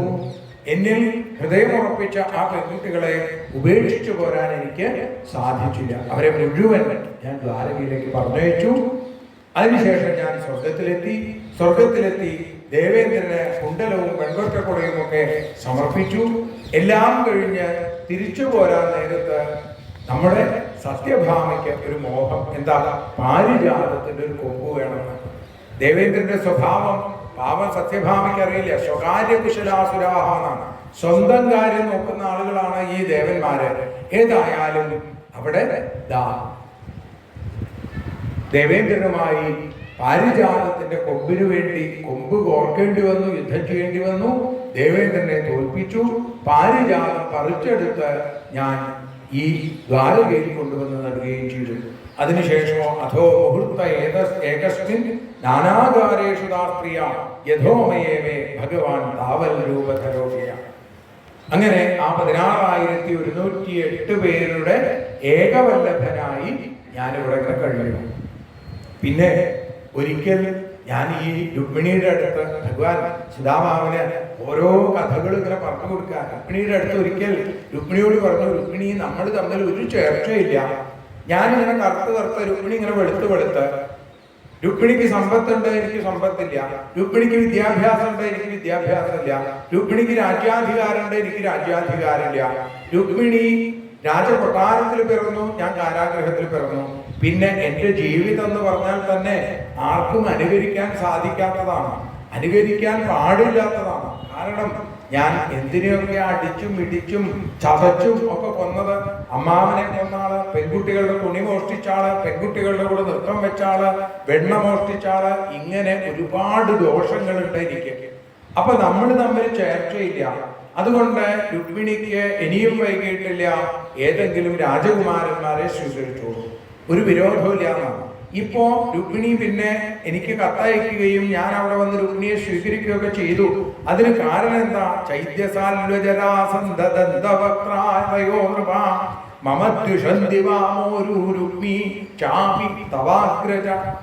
ദേവിയുടെ ഏട്ടനായിരിക്കുന്ന രുക്മി അടക്കം ആ ചൈദ്യ രാജാവായിരിക്കുന്ന ശിശുപാലൻ, സാല്വൻ, ജരാസന്ധൻ, ദന്തവക്രൻ തുടങ്ങിയ ആളുകൾക്കൊക്കെ വലിയ വീര്യമതമുണ്ട്. അതിനെ ഇല്ലാതെയാക്കാൻ വേണ്ടിയിട്ടാണ് ഞാൻ രുക്മിണിയെ വിവാഹം ചെയ്തത്. അല്ലാതെ എനിക്ക് രുക്മിണിയോട് പ്രത്യേക സ്നേഹമൊന്നുമില്ല. ഞങ്ങളുടെ രീതി തന്നെ അങ്ങനെയാണ്. എൻ്റെ രീതി തന്നെ ആരോടും പ്രത്യേകിച്ച് സ്നേഹമില്ലാത്തൊരു രീതിയാണ്. രാജ്യാധികാരമില്ലാത്തവരാണ് ഞങ്ങൾ. അതുകൊണ്ട് രുക്മിണിക്ക് വൈകിയിട്ടില്ല, എന്നെ ഉപേക്ഷിച്ച് മറ്റൊരാളെ വിവാഹം ചെയ്യൂ എന്ന് ഞാൻ പറഞ്ഞപ്പോ ഈ രുക്മിണി പെട്ടെന്ന് മോഹാലസ്യപ്പെട്ടു വീണു. സുധാമാവേ, നമ്മളിങ്ങനെ ഭാര്യയോടെ ഇങ്ങനെ തമാശയൊക്കെ പറയണത് എന്തിനു വേണ്ടിയിട്ടാ? അത് കാണുമ്പോ മുഖം ച പ്രേമ സംരംഭ സ്ഫുരിതാധരമീക്ഷിതും കടാക്ഷേവാരുണാപങ്കം സുന്ദര ഭൃകുടീതടം. ആ പുരികൊക്കെ ഒന്ന് വളച്ച് കണ്ണൊക്കെ ചുമപ്പിച്ച് മുഖമൊക്കെ ഉയർത്തിപ്പിടിച്ച് ഒന്ന് ദേഷ്യപ്പെട്ടൊക്കെ നിൽക്കണം എന്ന് വിചാരിച്ചിട്ടാണ് നമ്മളിങ്ങനെ ഭാര്യമാരുടെ അടുത്ത് തമാശ പറയണത്. ഈ രുക്മിണിക്ക് ഇതൊന്നും അറിയില്ല. രുക്മിണി വിചാരിച്ചു ഇത് ഉപേക്ഷിക്കാൻ പോകാന്ന് വിചാരിച്ചു മോഹാലസ്യപ്പെട്ടു വീണു.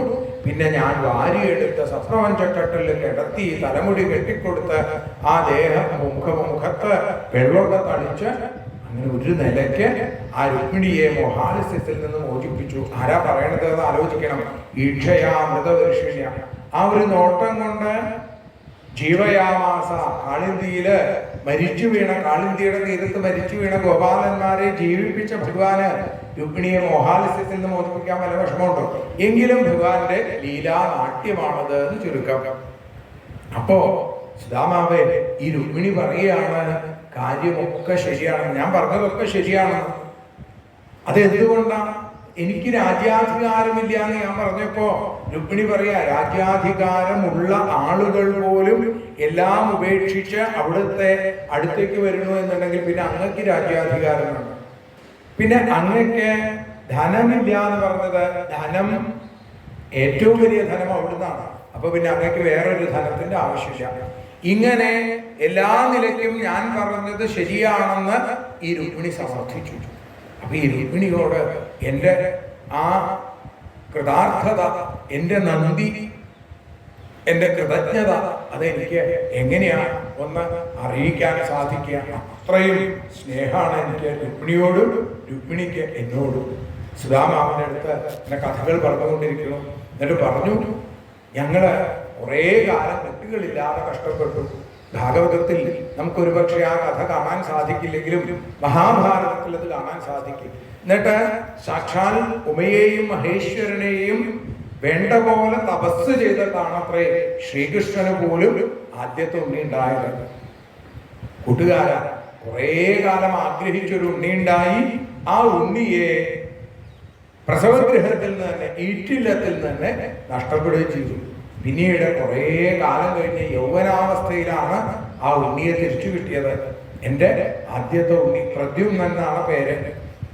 അപ്പൊ ആരാ കൊണ്ടുപോയത് ശംബരൻ എന്ന സുരൻ.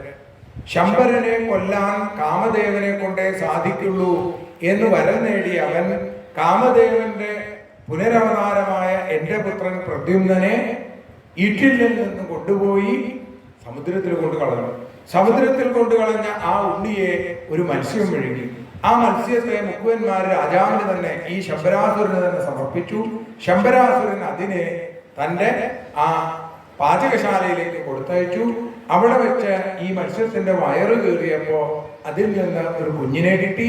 അവിടെ അരിവെപ്പുകാരിയായി നിൽക്കുന്ന പെൺകുട്ടി ആ കുഞ്ഞിനെ നാരദൻ പറഞ്ഞതനുസരിച്ച് വളർത്തുകയും ചെയ്തു. അപ്പൊ എൻ്റെ ഉണ്ണി അവിടെ വളരുന്നു. വിജ്ഞാനാർത്ഥോപി ഭഗവാൻ. എല്ലാം അറിയാം ഭഗവാന്, എങ്കിലും ഭഗവാൻ ഇങ്ങനെ നടിക്കുകയാണ്. എന്നിട്ട് സുധാമാവൻ ആ കഥകളൊക്കെ പറഞ്ഞു കൊടുത്തു. യൗവനത്തിലേക്ക് എത്തിയപ്പോ ആ പെൺകുട്ടി പറഞ്ഞു, എൻ്റെ മകന്റെ അടുത്ത് പറഞ്ഞു, ആ മകന്റെ ആ കാമദേവനാണ് അങ്ങ് എന്നും അങ്ങ് ശ്രീകൃഷ്ണന്റെ പുത്രനായിട്ടാണ് ഇപ്പൊ പിറന്നിരിക്കുന്നതെന്നും അങ്ങയുടെ പത്നിയായ രതീദേവിയാണ് ഞാനെന്നും ആ പെൺകുട്ടി പറഞ്ഞപ്പോ ആ പെൺകുട്ടി പഠിപ്പിച്ചു കൊടുത്ത മായാവിദ്യകളിലൂടെ എൻ്റെ മകൻ ശംബരാസുരനെ നിഗ്രഹിച്ച് ആകാശമാർഗം ഇവിടെ ഈ ദ്വാരകയിലേക്ക് എത്തിച്ചേർന്നു. എല്ലാം അറിയുന്ന എനിക്ക് ഇതൊക്കെ കണ്ടപ്പോൾ ചിരി വന്നു, അല്ലേ? ചിലപ്പോൾ കുട്ടികൾ ഉണ്ടാവും, ചിലപ്പോൾ കുട്ടികൾ ഇല്ലാതിരിക്കും. ഉണ്ടായ കുട്ടികൾ നഷ്ടപ്പെടും, ആ നഷ്ടപ്പെട്ട കുട്ടികളെ തിരിച്ചു കിട്ടും. ഇതൊക്കെ ലോകത്തിൽ സംഭവിക്കുന്നതാണ്, അല്ലേ? അങ്ങനെ പ്രദ്യുമ്നൻ എന്ന എൻ്റെ ആദ്യത്തെ ഉണ്ണി കുറേ കാലത്തിന് ശേഷം വീണ്ടും ദ്വാരകയിലേക്ക് തിരിച്ചെത്തി. അങ്ങനെ പ്രദ്യുമ്നന്റെ കഥ. പിന്നെ പ്രദ്യുമ്നന്റെ കഥ പറഞ്ഞതിന് ശേഷം പിന്നീട് പറയുന്നു, ഭഗവാൻ എൻ്റെ കുട്ടികളെയൊക്കെ വിവാഹമൊക്കെ കഴിപ്പിച്ച് അയച്ചു.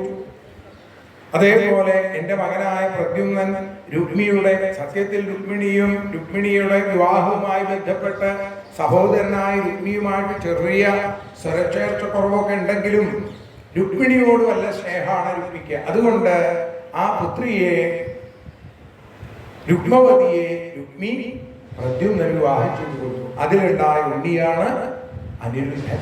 അനിരുദ്ധൻ ഈ രുക്മിയുടെ പൗത്രിയായ ലോചനയെ ഭോജഘട്ടത്തിൽ വെച്ച് വിവാഹം ചെയ്യിച്ചു. പിന്നെ അന്ന് വേറൊരു അത്ഭുതം കൂടി നടന്നു. ഏട്ടനും രുക്മിണിയുടെ ഏട്ടനായ രുക്മിയും കൂടി ചൂത് കളിച്ചു. ചൂത് കളിക്കിടയിൽ ഏട്ടനാണ് ജയിച്ചത്, ഏട്ടനല്ല ജയിച്ചത് എന്ന് പറഞ്ഞ് രുക്മി ബഹളം വെച്ചു. ഇതേ തുടർന്ന് ഏട്ടന് ദേഷ്യം വന്ന് രുക്മിയുടെ തലയിൽ ആഞ്ഞടിച്ചു. രുക്മി മരിച്ചു വീഴുകയും ചെയ്തു. അങ്ങനെ എൻ്റെ പൗത്രന്റെ വിവാഹവുമായി ബന്ധപ്പെട്ട് എൻ്റെ ആ ഭാര്യാ സഹോദരന്റെ മരണത്തിന് കൂടി ആ വേദി കാരണമായി. അങ്ങനെയൊക്കെ ജീവിതത്തിൽ ഇതൊക്കെ ഉണ്ടാവും. ഞാൻ അതിനെയൊന്നും ശ്രദ്ധിച്ചതേയില്ല എന്ന് ഭഗവാൻ പറയുന്നു. പിന്നീട് പറഞ്ഞു, ആ ബാണന്റെ പുത്രിയായിരിക്കുന്ന ഉഷയെ തൻ്റെ പൗത്രനായ അനിരുദ്ധൻ വിവാഹം ചെയ്ത കഥ. ബാണൻ മഹാദേവന്റെ പ്രിയപ്പെട്ട ഭക്തൻ. മഹാദേവൻ 1000 കൈകളാണ് ബാണന് കൊടുത്തത്. സുദാമാവേ, അങ്ങക്കൊക്കെ കിട്ടിക്കഴിഞ്ഞാൽ ആ കൈകളെ കൊണ്ട് ഭഗവാന് കൈകാര്യം ചെയ്യും, അല്ലാണ്ട് ഒരിക്കലും അങ്ങയിലൊന്നും അഹങ്കാരം ഉണ്ടാവില്ല. പക്ഷെ ഈ ബാണന് അഹങ്കാരം ഉണ്ടായി. എന്നിട്ട് കൈകൾ തന്ന അതേ കൈലാസേശ്വരന്റെ അടുത്ത് തന്നെ പോയി യുദ്ധത്തിനായിട്ട് ഇറങ്ങി പുറപ്പെട്ടു. ആ യുദ്ധത്തിന് ഇറങ്ങി പുറപ്പെടുക മാത്രമേ ഉണ്ടായുള്ളൂ. ഭഗവാൻ പറഞ്ഞു, ഞാൻ യുദ്ധത്തിനില്ല, എനിക്ക് തുല്യനായ ഒരാൾ വരുന്നും പറഞ്ഞ് ബാണനെ പറഞ്ഞയച്ചു.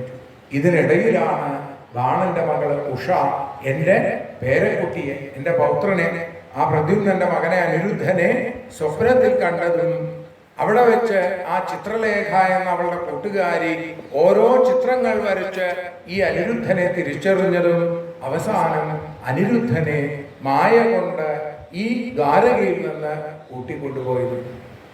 എല്ലാം അറിയുന്ന ഞാൻ അതൊക്കെ വേണം. കാരണം എന്താ, ബാണന്റെ അഹങ്കാരമില്ലാതെയാക്കാൻ മഹാദേവൻ ആടുന്ന ലീലയാണ്.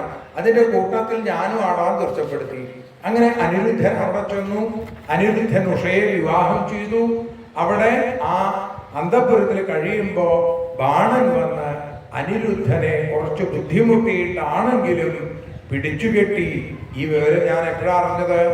സുദാമാവെ, ഞാൻ അറിയണത് നാരദൻ എന്ന് പറഞ്ഞപ്പോഴാണ്. ചത്വാരോ വാർഷികാമാസ നാരദാൽ തതുപാകരനെ വാർത്താം ബദ്ധസ്യ കർമ്മച. ഞാൻ ആ ശോണിതപുരത്തിലേക്ക്, ബാണന്റെ കൊട്ടാരത്തിലേക്ക് ഇറങ്ങി പുറപ്പെട്ടു. മഹാദേവൻ പറഞ്ഞ വാക്ക് സത്യാക്കണ്ടേ. ആദ്യം തന്നെ ചെന്ന് ബാണന്റെ കൊടിമരം പൊടിച്ചിട്ടു ഞാൻ. അത് കഴിഞ്ഞ് അതിഗംഭീരമായിട്ടുള്ള യുദ്ധം. ബാണന് വേണ്ടി സഹായത്തിനായിട്ട് ബാണന്റെ കൊട്ടാരത്തിന്റെ കാവൽക്കാരനായിരിക്കുന്ന മഹാദേവൻ ഞാനുമായിട്ട് യുദ്ധത്തിൽ വന്നു. ഞാൻ മോഹിനിയായിട്ട് അവതരിച്ചപ്പോ ഹരിഹര സംഗമം ഉണ്ടായി. ഇപ്പോ ഹരിഹര സംഗ്രാമം ഉണ്ടായി. മോഹനസ്വരൂപനായിട്ടുള്ള എന്നോട് യുദ്ധം ചെയ്യാൻ വന്ന മോഹിനീകാന്തനായിരിക്കുന്ന മഹാദേവനെ ഞാൻ മോഹനാസ്ത്രം കൊണ്ട്, ബ്രഹ്മണാസ്ത്രം കൊണ്ട് മോഹിപ്പിച്ച് അനക്കമില്ലാത്തവനാക്കി നിർത്തി. എന്നിട്ടോ അതിനുശേഷം യുദ്ധം ചെയ്തു. ബാണന്റെ കൈകൾ ഓരോന്നായിട്ട് ഞാൻ മുറിച്ചു കളയാൻ തുടങ്ങി. ഇതിനിടയിൽ ശിവജ്വരം യുദ്ധത്തിനായിട്ട് വന്നു. ശിവജ്വരത്തെ ഞാൻ ഇല്ലാതെയാക്കി. ശിവജ്വരം എന്നെ ഗംഭീരമായിട്ട് സ്തുതിച്ചു. ഞാൻ അനുഗ്രഹിച്ചു. ഞാൻ പറഞ്ഞു, ഇനി ഈ ശിവജ്വരത്തിന്റെ സ്തുതി ആരൊക്കെ ജപിക്കണോ അവർക്ക് ജ്വരാതി പീഡകളിൽ നിന്ന് മോചനമുണ്ടാവും എന്ന ഫലശ്രുതിയും ഞാനവിടെ പറഞ്ഞു. എന്നിട്ട് ഈ ബാണന്റെ കൈകൾ ഓരോന്നായിട്ട് മുറിച്ചപ്പോ അപ്പോഴേക്കുമാണ് മഹാദേവൻ ഓടി വന്ന ബാണനെ കൊല്ലരുത് എന്ന് പറഞ്ഞത്. ഞാൻ പറഞ്ഞു, ഒരിക്കലും കൊല്ലില്ല. കാരണം എന്താ, പ്രഹ്ലാദായ വരോധത്തോ, പ്രഹ്ലാദന് ഞാൻ വരം കൊടുത്തിട്ടുണ്ട് ഈ കുടുംബത്തില്, ഈ തലമുറയില് ആരെയും നിഗ്രഹിക്കില്ല. പക്ഷേ ബാണന്റെ അഹങ്കാരത്തെ ഇല്ലാതെയാക്കാൻ വേണ്ടിയിട്ടാണ് 4 കൈകൾ ബാക്കി വെച്ചു. അജരാമരത്വം, ആ മരണമില്ലാത്ത അവസ്ഥയും അനുഗ്രഹിച്ച് അജരത്വവും അമരത്വവും കൊടുത്ത് അനുഗ്രഹിച്ചു എന്ന് പറഞ്ഞു. എന്നിട്ടോ ബാണൻ ഉഷയെ ആ അനിരുദ്ധന്റെ കൂടെ ഞങ്ങളുടെ കൂടെ പറഞ്ഞയക്കുകയും ചെയ്തു. അങ്ങനെ ഉഷയുമായിട്ടുള്ള വിവാഹം നടന്നു. പിന്നീട് ഭഗവാൻ പറഞ്ഞു, ഒരിക്കൽ എൻ്റെ കുട്ടികൾ അവരൊക്കെ ഇങ്ങനെ കളിച്ചുകൊണ്ടിരിക്കുകയായിരുന്നു. അവര് സാമ്പരുണ്ട്, പ്രദ്യുമ്നുണ്ട്, ചാരുഭാനുണ്ട്, ഗദനുണ്ട്, ഇവരൊക്കെ കളിച്ചുകൊണ്ടിരിക്കുമ്പോൾ ദ്വാരകയില് ഒരു വലിയ കിണറില് അതിനകത്ത് വലിയൊരു സത്തു, ഒരു കൃകലാസസ് എന്ന് വെച്ചാൽ ഓന്ത്. ആ ഓന്തിനെ കണ്ടു കഴിഞ്ഞപ്പോ അവർ പിടിച്ചു കയറ്റാൻ നോക്കി, അവർക്ക് സാധിച്ചില്ല. ഞാൻ വേഗം അവിടെ ചെന്ന് ആ വാമേന തം കരേണ സലീലയാ വീക്ഷോജഹാരവാമേന തം കരേണ സലീലയാ, ഞാൻ കൈകൊണ്ട് പിടിച്ചിങ്ങോട്ട് മുകളിലേക്ക് കയറ്റിയപ്പോ ആ ഓന്ത് ഒരു രാജാവായി മാറി. എന്താ രാജാവിന്റെ പേര്? മൃഗൻ എന്നാണ് രാജാവിന്റെ പേര്. രാജാവിനോട് ചോദിച്ചു, എങ്ങനെയാണ് അങ്ങ് ഇവിടെ വന്ന് പെട്ടത് എന്ന് വെച്ചപ്പോ രാജാവ് പറഞ്ഞു, ഞാൻ ഒരു ബ്രാഹ്മണന് പശുവിനെ ദാനം ചെയ്തു. ആ പശു ആ ബ്രാഹ്മണന്റെ അടുത്ത് നിന്ന് കയറ് പൊട്ടിച്ചു പോയി വേറൊരു ബ്രാഹ്മണന്റെ ആ കയറ് പൊട്ടിച്ച് എന്റെ ഗോശാലയിൽ തന്നെ വന്നു നിന്നു. ഞാൻ പിറ്റേന്ന് ഇതൊന്നും അറിയാതെ ആ പശുവിനെ മറ്റൊരു ബ്രാഹ്മണന് ദാനം ചെയ്തു. അപ്പൊ രണ്ട് ബ്രാഹ്മണന് ഒരേ പശുവിനെ ദാനം ചെയ്തു. ഇതാണ് ഞാൻ ചെയ്ത പാപം.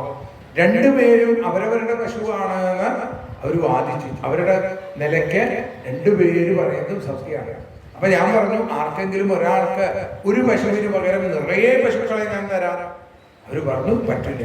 അങ്ങനെ ഞാൻ അറിയാതെയാണെങ്കിലും ഒരു പാപം ചെയ്തു എന്നുള്ളത് കൊണ്ടാണ് എനിക്ക് കുറച്ചു കാലം ഈ ഓന്തിന്റെ രൂപത്തിൽ കഴിയേണ്ടി വന്നത്. ഞാൻ എൻ്റെ കുട്ടികളെയൊക്കെ വിളിച്ച് ഭഗവാൻ സുധാമാവനോട് പറയാണ്, എൻ്റെ കുട്ടികളെയൊക്കെ വിളിച്ച് പറഞ്ഞു കൊടുത്തു, ഒരിക്കലും ഈ ബ്രഹ്മസ്വത്തെ ഇങ്ങനെ അപഹരിക്കാൻ പാടില്ല. നാഹം ഹാലാഹലം മന്യേ വിഷം യസ്യ പ്രതിക്രിയ. ഈ ഹാലാഹലം വലിയ കാളകൂട വിഷം കഴിച്ചാൽ പോലും പ്രതിക്രിയയുണ്ട്. പക്ഷേ ബ്രഹ്മസ്വം ഹി വിഷം പ്രോക്തം നാസ്യ പ്രതിവിധി. ബ്രഹ്മസ്വം അപഹരിക്കുന്ന ആളുകൾക്ക് പ്രതിവിധിയില്ല. അപ്പോ ഞാനത് കാണിച്ചു കൊടുക്കാൻ വേണ്ടി കൂടിയാണ് കുട്ടികൾക്ക് അതൊക്കെ പറഞ്ഞു കൊടുത്തത്. അവർക്ക് അതൊക്കെ മനസ്സിലായി. അങ്ങനെ ഞങ്ങള് ഇവിടെ സുഖമായിട്ട് ഇങ്ങനെ കഴിയണ സമയത്താണ് ഒരിക്കൽ ഏട്ടൻ അമ്പാടിയിലേക്ക് പോയത്. സുധാമാവനോട് പറയുന്നു, ഇപ്പോഴും ഏട്ടൻ ഇവിടെ ഇല്ല. ഏട്ടൻ എങ്ങോട്ട് പോയി? ഏട്ടൻ തീർത്ഥാടനത്തിന് പോയേക്കാണ്. കാരണം ഇവിടെ ആ കൗരവ പാണ്ഡവ യുദ്ധം ഉണ്ടായപ്പോ ഏട്ടൻ ഒരു പക്ഷത്ത് നിൽക്കാൻ പറ്റില്ല എന്ന് പറഞ്ഞ് ഏട്ടൻ ഇവിടെ പോവുകയാണ് ഉണ്ടായത്. ഏതായാലും ഏട്ടൻ ആ സമയത്ത് അമ്പാടിയിലേക്കാണ് പോയത്. അമ്പാടിയിൽ ചെന്ന് അച്ഛനെയും അമ്മയെയും ഒക്കെ കണ്ട് അവരെയൊക്കെ സമാധാനിപ്പിച്ച് അതിനിടയിൽ ഏട്ടൻ കുറച്ചു ആരുണിമതിയൊക്കെ സേവിക്കും. അതൊക്കെ അങ്ങനെ സേവിച്ച് ഗോപികമാരുടെ കൂടി രമനാദിയുടെ തീരത്ത് ഇങ്ങനെ കളിച്ചുകൊണ്ടിരിക്കുന്ന സമയത്ത്, രാസശ്രീയുടെ ആടിക്കൊണ്ടിരിക്കുന്ന സമയത്ത് ഏട്ടന് തോന്നി കുളിക്കണം എന്ന് തോന്നി. അപ്പൊ ഏട്ടൻ എന്ത് ചെയ്തു? കാളിന്തിയോട് പറഞ്ഞു, ഇങ്ങോട്ട് വരാൻ. കാളിന്തി കൂട്ടാക്കിയില്ല. എൻ്റെ ഓടക്കുഴലിന്റെ നാദം കേട്ടാൽ കാളിന്തി വരാറുള്ളതാണ്. പക്ഷേ ഏട്ടന്റെ ഈ കണ്ണുകൾ, ചുവന്നു തുടുത്ത കണ്ണുകളും കയ്യിലുള്ള കലപ്പയും ഒക്കെ കണ്ടപ്പോ കാളിന്തി കൂട്ടാക്കിയില്ല. ഏട്ടന് പെട്ടെന്ന് ദേഷ്യം വരുവേ. ഏട്ടൻ പറഞ്ഞു, പാപേത്വം മാമവജ്ഞായ എന്നായ സിമയാഹുത. ഞാൻ വിളിച്ചിട്ട് വരാതിരുന്നു കഴിഞ്ഞാൽ നിനക്കുള്ള പണി ഞാൻ തരുന്നുണ്ട് എന്ന് പറഞ്ഞ ഏട്ടൻ തൻ്റെ ആ ഹലം കൊണ്ട്, ആ കലപ്പ കൊണ്ട് കാളിന്തിയെ പിടിച്ചുകൊണ്ട് വലിച്ചു. കാളിന്തി പേടിച്ചു വിറച്ച് സ്വരൂപം സ്വീകരിച്ച് ഏട്ടന്റെ കാക്കൽ വീണ് നമസ്കരിച്ച് ഏട്ടന് നിരവധിയായിട്ടുള്ള സമ്മാനങ്ങളൊക്കെ കൊടുത്തു. ഇന്നും അതെ അത്യാദി ദൃശ്യത്തെ എന്താ യമുന ആ ഭാഗത്ത് വളഞ്ഞൊഴുകുന്നത് നമുക്ക് കാണാൻ സാധിക്കും. പിന്നെ വേറെ നല്ല രസമായിട്ടുള്ളൊരു കാര്യവും ഇവിടെ നടന്നു. ഇതിനിടയിൽ കരൂഷ രാജാവായിരിക്കുന്ന പൗണ്ഡ്രകൻ, അങ്ങ് കേട്ടിട്ടുണ്ടാവും, സുധാമാവിന് ഭഗവാൻ കഥകൾ പറഞ്ഞു കൊടുക്കുകയാണ്. കഥയാംശ്ചക്രതുർഗാഥ. എന്തൊക്കെ കഥയാണെന്ന് പറയുന്നു. കരൂഷാധിപതിയായിരിക്കുന്ന പൗണ്ഡ്രകൻ ആരോ പറഞ്ഞതനുസരിച്ച് വാസുദേവൻ താനാണെന്ന് അങ്ങോട്ട് തീരുമാനിച്ചു. ഞാനാണ് പൗണ്ഡ്രകൻ എന്ന് തീരുമാനിച്ചു. ഒരർത്ഥത്തിൽ എല്ലാം ഞാൻ തന്നെയാണ്. ആ ഒരു ബോധ്യത്തിലൊന്നുമല്ല, എന്നെ പോലെ ആവണം എന്ന് വിചാരിച്ച് എൻ്റെ വേഷം കെട്ടി നടക്കാൻ തുടങ്ങി. എന്നെ പോലെ ഇതാ മേഘശ്യാമളവർണ്ണനാണെന്ന് കരുതി നീല നിറത്ത് ദേഹത്തടിച്ചു. പിന്നെ ആ കഴുത്തില് നല്ല കൗസ്തുഭരൻ എന്ന് പറഞ്ഞൊരു രത്നം കെട്ടിയിട്ടു. കയ്യിലും കാതില് മകരകുണ്ടലങ്ങള്, കഴുത്തില് വനമാല, മുത്തുമാല, കടകം, കൈകളില് കങ്കണങ്ങള്, അതേപോലെ പൊന്നിൻ ചിലമ്പ്, മഞ്ഞപ്പട്ട്, മയിൽപ്പീലി, മകരകുണ്ടലം, ഇങ്ങനെ എല്ലാമായി. അപ്പോഴാണ് ആരോ പറഞ്ഞത് പാവത്തിനെ പറ്റിക്കാൻ വേണ്ടി, അവിടെ ആരോ പറഞ്ഞു മാറത്തുള്ള ആ ശ്രീവത്സം എന്ന മറുകില്ല. അങ്ങനെ ആ മറുകുണ്ടാവാൻ വേണ്ടി പാവം ഒരു പാടുണ്ടാവാൻ ഒരുപാട് കഷ്ടപ്പെട്ടു. ഒരു ഇരുമ്പ് കൊണ്ട് കാലിന്റെ ആകൃതിയിൽ ചൂടാക്കി മാറത്ത് വെച്ച് പാടുണ്ടാക്കി. എന്നിട്ട് എൻ്റെ അടുത്തേക്ക് ഒരു ദൂതനെ പറഞ്ഞു വെച്ചു. ദൂതൻ വന്നിട്ട് എന്താ പറഞ്ഞത്? പൗണ്ഡ്രകനാണ് യഥാർത്ഥ വാസുദേവൻ, ശംഖചക്ര ഗദാപത്മങ്ങളൊക്കെ തിരിച്ചേൽപ്പിക്കണം, അല്ലെങ്കിൽ യുദ്ധത്തിന് തയ്യാറായിക്കോളൂ എന്ന് പറഞ്ഞപ്പോ ഞാൻ അവിടെ ചെന്നു. ആ പൗണ്ഡ്രകനെ ഈ സുദർശനം കൊണ്ട് കഴുത്തടുത്ത് അവന് മോക്ഷം കൊടുത്തു. കാരണം എത്രയോ കാലമായിട്ട് ആളുകൾ ഇങ്ങനെ പറ്റിക്കുകയാണ്, പറഞ്ഞു പറ്റിക്കുകയാണ്. വാസുദേവനാണെന്ന് പറഞ്ഞ് അതിനനുസരിച്ച് തുള്ളിക്കൊണ്ടിരിക്കുന്ന എൻ്റെ പ്രിയപ്പെട്ടവൻ കൂടിയാണ് പൗണ്ഡ്രകൻ. കാരണം എന്താ, എപ്പോഴും എന്നെ കുറിച്ച് വിചാരിക്കുന്ന ആളാണ്. അതുകൊണ്ട് ഞാൻ ആ പൗണ്ഡ്രകനെ അവിടെ നിഗ്രഹിച്ചു എന്ന് പറയുന്നു. ഇങ്ങനെ ഏട്ടന്റെ കഥകൾ പറഞ്ഞാൽ തീരില്ല. ഏട്ടൻ വൃന്ദാവനത്തിൽ പോയ കഥകള്, അതേപോലെ തന്നെ നരകന്റെ കൂട്ടുകാരനൊക്കെയായ ദ്വിവിധൻ എന്ന വാനരനെയും ഏട്ടൻ നിഗ്രഹിച്ചു. ഏട്ടനും ഏടത്തിയമ്മയൊക്കെ കൂടി ഇരിക്കുന്ന സമയത്താണ് അവിടെ ചെന്ന് കുറുമ്പ് കാണിച്ചു ഈ വാനരൻ. ഏട്ടന്റെ മദ്യചഷകം തട്ടിപ്പൊട്ടിച്ചു. ഏട്ടന് പിന്നെ ദേഷ്യം വരാണ്ടിരിക്കും. ഏട്ടൻ വേഗം അവനെ നിഗ്രഹിച്ചു. ഏട്ടന്റെ മറ്റൊരു കഥ കൂടി ഞാൻ അങ്ങക്ക് പറഞ്ഞു തരാം. ഏട്ടൻ ഒരിക്കൽ ദുര്യോധനന്റെ അടുത്തേക്ക് പോയി. എന്താ കാരണം? ദുര്യോധനന്റെ മകളായ ലക്ഷ്മണയെ ജാമ്പവതിയുടെ മകൻ സാമ്പൻ സ്വയംവര മണ്ഡപത്തിൽ നിന്ന് അപഹരിച്ചുകൊണ്ട് വന്നു. ഞാൻ ഏട്ടനോട് അപ്പ തന്നെ പറഞ്ഞു, ബാണന്റെ അടുത്ത് പോയതുപോലെ നമുക്ക് ദുര്യോധനന്റെ അടുത്തേക്ക് പോവാം. യുദ്ധം ചെയ്യുകയാണെങ്കിൽ യുദ്ധം ചെയ്യണം, തോൽപ്പിക്കണം. സാമ്പനെ പിന്നിൽ നിന്ന് അമ്പെയ്ത് ആ വില്ലിന്റെ ഞാണ് മുറിച്ചിട്ടാണ് സാമ്പനെ പിടികൂടിയേക്കുന്നത്. അധർമ്മമാണ് ചെയ്തത്. അതുകൊണ്ട് വേഗം പോയിട്ട് ദുര്യോധനെ തോൽപ്പിക്കണം എന്ന് പറഞ്ഞപ്പോ ഏട്ടന്റെ ശിഷ്യനാണ് ദുര്യോധനൻ. അതുകൊണ്ട് ഏട്ടനൊട്ട് സമ്മതം ഉണ്ടായില്ല. ഏട്ടൻ പറഞ്ഞു, ഞാൻ പോയി ചോദിച്ചാൽ ദുര്യോധനൻ സമ്മതിക്കും, എന്തിനാണ് വെറുതെ ഒരു യുദ്ധം എന്ന് ചോദിച്ചപ്പോ ഞാൻ വിചാരിച്ചു ഏട്ടൻ പൊക്കോട്ടെ എന്ന്. കാരണം എന്താ, ഏട്ടന് ഇപ്പോഴുള്ള സ്നേഹവും മമതയും ഒക്കെ ഇല്ലാതെയാവും അവിടെ ചെന്ന് ദുര്യോധനന്റെ ദുഷ്പ്രവർത്തികൾ കണ്ടാണ്. ഏട്ടനും ഉദ്ധവനും കൂടി അവിടെ ചെന്നു. ഏട്ടനെ സ്വീകരിക്കലൊക്കെ ഉണ്ടായി കേമായിട്ട്. ഏട്ടൻ പറഞ്ഞു, ഉഗ്രസേന ചക്രവർത്തിയുടെ നിർദ്ദേശമനുസരിച്ചാണ്, കൽപ്പനയനുസരിച്ചാണ് വന്നേക്കുന്നത്. സാമ്പനെ ലക്ഷ്മണയോടുകൂടി ഞങ്ങളുടെ കൂടെ പറഞ്ഞയക്കണമെന്ന് പറഞ്ഞപ്പോ ദുര്യോധനന്റെ തനി നിറം പുറത്തേക്ക് വന്നു. ദുര്യോധനൻ എന്ത് പറഞ്ഞു? ചെരുപ്പ് എത്ര വിശേഷപ്പെട്ടതാണെങ്കിലും കിരീടത്തിന് പകരമാവില്ല, ചെരുപ്പിരിക്കേണ്ട സ്ഥലത്ത് ചെരുപ്പ് തന്നെ ഇരിക്കണം എന്നൊക്കെ പറഞ്ഞപ്പോ ഏട്ടന് പെട്ടെന്ന് അങ്ങോട്ട് ദേഷ്യം വന്നു. ഞങ്ങളെയൊക്കെ ചെരുപ്പായി കണക്കാക്കിയത് കണ്ടപ്പോ ആ ചെരുപ്പിന്റെ വലിപ്പം കാണിച്ചു തരാമെന്ന് പറഞ്ഞ് ഏട്ടൻ കലപ്പയെടുത്ത് ഹസ്തിനപുരിയെ ആ ഗംഗയിലേക്ക് തള്ളിയിടാനായിട്ട് തീർച്ചപ്പെടുത്തി. അതിന് ആ കലപ്പയെടുത്ത് അങ്ങോട്ട് കൊത്തി മറയ്ക്കാൻ പുറപ്പെട്ടപ്പോഴേക്കും ദുര്യോധനൻ വന്ന് കാക്കൽ വീണു. രാമരാമാഖിലാധാര പ്രഭാവം ന വിദാമതേ മൂഢാനാം ന കുബുദ്ധീനാം ക്ഷന്തുമർഹസി അതിക്രമം. അങ്ങ് ഞങ്ങളോട് ക്ഷമിക്കണേ എന്ന് പറഞ്ഞ് കാക്കൽ വീണു. ഏട്ടൻ പറഞ്ഞു, എന്നാ ശരി ക്ഷമിച്ചു, അവരെ കൂടെ കൊണ്ടുവന്നോളൂ.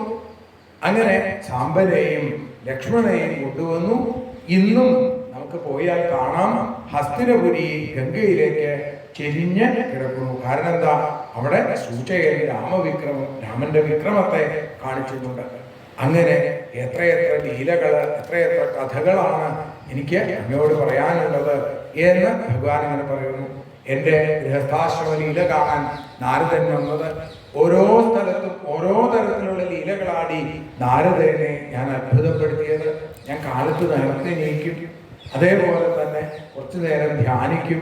അത് കഴിഞ്ഞാൽ പിന്നെ പ്രഭാതകൃത്യങ്ങളൊക്കെ കഴിഞ്ഞ് അതിനുശേഷം എല്ലാ ആളുകൾക്കും വേണ്ട തരത്തിലായിട്ടുള്ള ദാനധർമാദികളൊക്കെ ചെയ്യും.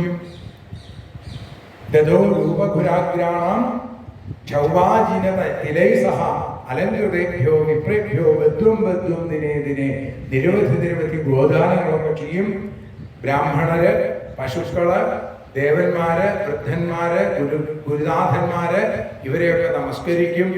എന്നിട്ട് സ്വയമേവ ആ ആത്മജ്യോതിയെ മനസ്സിലാക്കിക്കൊണ്ട് മനോഹരമായിട്ട് അണിഞ്ഞൊരുങ്ങും. എല്ലാവർക്കും വേണ്ടതൊക്കെ കൊടുക്കും. അതേപോലെ തന്നെ എല്ലാവർക്കും ഭക്ഷണം കൊടുക്കും. അത് കഴിഞ്ഞ് ഞാനും ഭക്ഷണം കഴിക്കും. പിന്നെ സാത്വികയുടെയും ഉദ്ധവന്റെയും കൈപിടിച്ച് ദാരുകന്റെ രഥത്തിലേക്ക് കയറി അവിടുന്ന് സുധർമാസഭയിലേക്ക്. ഇങ്ങനെയാണ് എൻ്റെ ഏർപ്പാട്. അങ്ങനെ സുധർമാസഭയിൽ ഞാൻ ഒരു ദിവസം ചെന്നപ്പോൾ ഓരോരുത്തരും ഓരോ തരത്തിൽ എനിക്കുള്ള സമർപ്പണങ്ങൾ ചെയ്തുകൊണ്ടിരിക്കുന്ന സമയത്താണ് ഒരു ദൂതൻ അവിടേക്ക് വന്നത്. ആരുടെ ദൂതനാണ്? ജരാസന്ധന്റെ ദൂതൻ. ജരാസന്ധൻ ബലം പ്രയോഗിച്ച് പിടിച്ചു വെച്ചിട്ടുള്ള 28,000 വരുന്ന രാജാക്കന്മാരുടെ പ്രതിനിധിയാണ് ഈ ദൂതൻ. ജരാസന്ധന്റെ ആ രാജ്യത്തിൽ നിന്ന്, മഗധയിൽ നിന്നാണ് വരുന്നത്. എന്താണെന്ന് ചോദിച്ചപ്പോൾ പറഞ്ഞു, രാജാക്കന്മാരെ രക്ഷിക്കണമെന്ന് പറഞ്ഞു. ഞാൻ ശരി എന്ന് പറയുമ്പോഴേക്കും അവിടേക്ക് നാരദ മഹർഷി വന്നു. നാരദ മഹർഷിയെ ഞാൻ സ്വീകരിച്ചു. നാരദ മഹർഷി പറഞ്ഞു, ധർമ്മപുത്ര മഹാരാജാവ് രാജസൂയാഗം നടത്താൻ പോണു, അങ്ങ് വരണം, അങ്ങേ പ്രത്യേകം ക്ഷണിക്കാൻ വേണ്ടിയിട്ടാണ് ഞാൻ വന്നത് എന്നൊക്കെ പറഞ്ഞപ്പോ ഞാൻ ഉദ്ധവനോട് ചോദിച്ചു, ഉദ്ധവ, ഇപ്പൊ രാജസൂയത്തിന് പോണോ അതോ ജരാസന്ധനെ നിഗ്രഹിക്കാൻ പോണോ? ഉദ്ധവനാണ് പറഞ്ഞത് രാജസൂയത്തിനാണ് പോണത്. അപ്പൊ പറഞ്ഞു, ഈ നിരപരാധികളായിട്ടുള്ള രാജാക്കന്മാരെ രക്ഷിക്കുക അത് നമ്മുടെ കടമയല്ലേ എന്ന് ചോദിച്ചപ്പോ ഉദ്ധവൻ ബുദ്ധിസത്തവനാണ്, എൻ്റെ ഭക്തനാണ്, ബുദ്ധിമാനാണ്. ഉദ്ധവൻ എന്താ പറഞ്ഞത്? രാജസൂയത്തിന്റെ ഭാഗമായിട്ട് ദിവ്യജയം നടത്തുമ്പോ ജരാസന്ധനെ ഭീമസേനൻ ബ്രാഹ്മണ വേഷധാരിയായിട്ട് കൊല്ലട്ടെ, അങ്ങയുടെ സാന്നിധ്യത്തിൽ അത് സാധിക്കുകയും ചെയ്യും. അതുകൊണ്ട് എന്താ ഗുണമെന്ന് വെച്ചാൽ ഒരൊറ്റ ജരാസന്ധനെ മരിക്കുള്ളൂ, ഒരുപാട് നിരപരാധികളെ മരണത്തിൽ നിന്ന് രക്ഷപ്പെടാൻ സാധിക്കും. ഇത് കേട്ടപ്പോ എനിക്ക് വലിയ സന്തോഷമായി. ഞാൻ ഉദ്ധവന്റെ വാക്കുകളെ മാനിച്ചുകൊണ്ട് സപരിവാരം ഭാര്യമാരോടും മക്കളോടും പേരക്കുട്ടികളോടും ഒക്കെ കൂടി നേരെ രാജസൂയം നടക്കുന്ന ഇന്ദ്രപ്രസ്ഥത്തിലേക്ക് പോയി എന്നാണ്. അങ്ങനെ ആ ഇന്ദ്രപ്രസ്ഥത്തില് എത്തിക്കഴിഞ്ഞപ്പോ ധർമ്മപുത്രേട്ടനുണ്ടായിട്ടുണ്ട് ഒരു സന്തോഷം. എന്നെ ഇങ്ങനെ കെട്ടിപ്പിടിച്ചു. ഞാനിപ്പോ അങ്ങേ കെട്ടിപ്പിടിച്ചില്ലേ, ഇതേപോലെ നമുക്ക് വേണ്ടപ്പെട്ടവരെ കാണുമ്പോൾ ഉണ്ടാവില്ലേ ഒരു സന്തോഷം. എന്റെ കണ്ണുകളിൽ നിന്ന് കണ്ണീരൊഴുകിയില്ലേ, ഇതൊക്കെ അറിയാതെ ഒഴുകി പോണതാണ്. അന്ന് ധർമ്മപുത്രേട്ടന്റെ കണ്ണുകളിൽ നിന്നും കണ്ണീര് ഇതുപോലെ ഒഴുകി. എന്നിട്ടോ എന്നെ സ്വീകരിച്ചു. ഞാൻ ദ്വാരകയുടെ പരിപൂർണ സമർപ്പണം ധർമ്മപുത്രേട്ടനെ ചക്രവർത്തിയായിട്ട് അംഗീകരിച്ചും കൊണ്ട് ആ ദ്വാരകയുടെ സമർപ്പണമൊക്കെ ചെയ്തു. ധർമ്മപുത്രേട്ടന് വലിയ സന്തോഷമായി. ഞാൻ അവിടെ അങ്ങനെ കഴിയുന്നു, എല്ലാവരും കൂടി. അതിനുശേഷം ഭീമസേനനെയും നകുലനെയും സഹദേവനെയും അർജുനനെയും ദിഗ്വിജയത്തിനായിട്ട് 4 ഭാഗങ്ങളും കീഴടക്കാനായിട്ട് പറഞ്ഞയച്ചു. അവർ ചെന്നു, സകലതും കീഴടക്കി അവർ തിരിച്ചു വരികയും ചെയ്തു. അങ്ങനെ തിരിച്ചു വന്നതിന് ശേഷം അവർ തിരിച്ചു വന്നപ്പോഴാണ് പറഞ്ഞത്, ജരാസന്ധൻ ഈ ദിഗ്വിജയത്തിൽ ധർമ്മപുത്രരുടെ ചക്രവർത്തി പദത്തെ അംഗീകരിച്ചിട്ടില്ല. എന്നാ പിന്നെ അങ്ങോട്ട് പോകണ്ടേ? അങ്ങോട്ട് പോവാൻ തീർച്ചപ്പെടുത്തി. ഹേ സുധാമാവേ, ഞങ്ങൾ പോയത് എങ്ങനെയാണ്? അങ്ങയുടെ ഈ രൂപം പോലെയാണ്. പൂണൂലൊക്കെ ഇട്ട് നല്ല ശിഖയൊക്കെ കുടുമയൊക്കെ വെച്ച് നല്ല വെളുത്ത വസ്ത്രമൊക്കെ ധരിച്ച് കുറേ കാലത്തിന് ശേഷം ഞാൻ മഞ്ഞപ്പട്ടേ എടുക്കാറുള്ളൂ. അന്ന് നല്ല ശുഭ്രാംബരമൊക്കെ ധരിച്ചു. അർജുനനും ധരിച്ചു, ഏട്ടനായ ഭീമനും ധരിച്ചു. ഞങ്ങൾ 3 പേരും കൂടി ഇറങ്ങി പുറപ്പെട്ടു. അവിടെ ചെന്നു കഴിഞ്ഞപ്പോൾ ഞങ്ങൾ എന്തിനാ അങ്ങനെ പോയതെന്ന് വെച്ചാൽ, ഒന്നാമത് ഉദ്ധവൻ പറഞ്ഞിട്ടുണ്ട് അങ്ങനെ പോയാൽ മതി എന്നാണ്. മറ്റൊന്ന്, ഈ ജരാസന്ധൻ വലിയ ബ്രാഹ്മണ പ്രിയനാണ്. അതുകൊണ്ട് അങ്ങനെ പോകാൻ തീർച്ചപ്പെടുത്തി. അവിടെ ചെന്നപ്പോ ഞങ്ങളെ ഗംഭീരമായിട്ട് സ്വീകരിച്ചു. ആ സ്വീകരണമൊക്കെ ഏറ്റുവാങ്ങി. അതിനുശേഷം ഞങ്ങളോട് ചോദിച്ചു, എന്തിനാണ് നിങ്ങൾ വന്നിരിക്കുന്നത് എന്ന് ചോദിച്ചപ്പോ ഞങ്ങൾ പറഞ്ഞു, ഞങ്ങൾ യുദ്ധം തേടി വന്ന ആളുകളാണ്, അന്നകാംക്ഷികൾ. എന്താ ശിശുപാൽ ആ ജരാസന്ധൻ പറഞ്ഞത്? എന്തും തരാം എന്നാണ്. ദദാമി ആത്മശിരോപിവ, ഞാൻ എൻ്റെ ശിരസ് കൂടി വേണമെങ്കിൽ തരാമെന്ന് പറഞ്ഞു. ഏതായാലും ഭീമേട്ടന്റെ ഉള്ളിൽ അഹങ്കാരത്തെ ഇല്ലാതെയാക്കാൻ ഞാനൊരു ലീലയാടിയതാണ്. ഇപ്പൊ ജരാസന്ധനെ നിഗ്രഹിക്കാൻ എനിക്ക് ഭീമസേനന്റെ ആവശ്യമൊന്നുമില്ല. പക്ഷേ ഭീമസേനന്റെ ഉള്ളിൽ ആ കിടക്കുന്ന അഹങ്കാരത്തിന്റെ സർപ്പം ഇടയ്ക്കിടയ്ക്ക് തലപൊക്കുണ്ട്. അതിനെ അടിച്ചൊതുക്കണം. അതിന് ഏറ്റവും നല്ല ആൾ ജരാസന്ധനാണ് എന്ന് തീർച്ചപ്പെടുത്തിയിട്ടാണ് അവിടെ ചെന്നതും ഭീമസേനനും ജരാസന്ധനും തമ്മിലുള്ള യുദ്ധം ആരംഭിച്ചത്. അതിഗംഭീരമായിട്ടുള്ള യുദ്ധം. ഭീമന് ശക്തിയുണ്ട്, ജരാസന്ധന് ബുദ്ധിയുണ്ട്. ജലയാൽ സന്ധിക്കപ്പെട്ടത് കൊണ്ടാണ് ജരാസന്ധൻ. പണ്ട് 2 കഷ്ണമായിട്ടായിരുന്നു. ഇപ്പോ അതിനെ ഒന്നാക്കി മാറ്റി ജല അതിനെ ഇനി വീണ്ടും 2ആക്കണം. സാധാരണ രീതിയിലുള്ള യുദ്ധം കൊണ്ട് സാധിക്കില്ല. അവിടെ ഭീമേന്ദ്രന്റെ ഉള്ളില് ശക്തി മുഴുവൻ ചോർന്നു പോയതും ശക്തോഹം ജരാസന്ധം നിർജേതും യുധി മാധവ എന്ന് പറഞ്ഞതും മാഗധനെ തോൽപ്പിക്കാൻ മാനവനായ എനിക്ക് സാധിക്കില്ല മാധവ എന്ന് എന്നോട് പറഞ്ഞതും ശരണാഗതിയായതും കണ്ടപ്പോ ഞാൻ വിചാരിച്ചു എങ്കിൽ ആ ഭീമേന്ദ്രനെ കൊണ്ട് ജരാസന്ധനെ കൊല്ലിക്കാം. പിറ്റേന്ന് പ്രഭാതത്തില് യുദ്ധം ആരംഭിച്ചു. അവിടെ ഞാൻ ആ ഭീമസേനന് കാണിച്ചു കൊടുത്തു. എന്താ? ഒരു മരക്കമ്പ് 2 കഷ്ണമായിട്ട് കീറി കാണിച്ചു കൊടുത്തു. ദർശയാമാസ വിടപം പാടയനിവ സംജ്ഞ. അത് കണ്ടതോടുകൂടി ഭീമേന്ദ്രന് കാര്യം മനസ്സിലായി. ആ ജരാസന്ധനെ തട്ടി താഴെയിട്ടു. ആ കാലിൽ ഇങ്ങനെ ചവിട്ടിപ്പിടിച്ച് മറുകാല് കൈകൊണ്ട് ഇങ്ങനെ പിടിച്ച് കീറിയത് കളഞ്ഞു.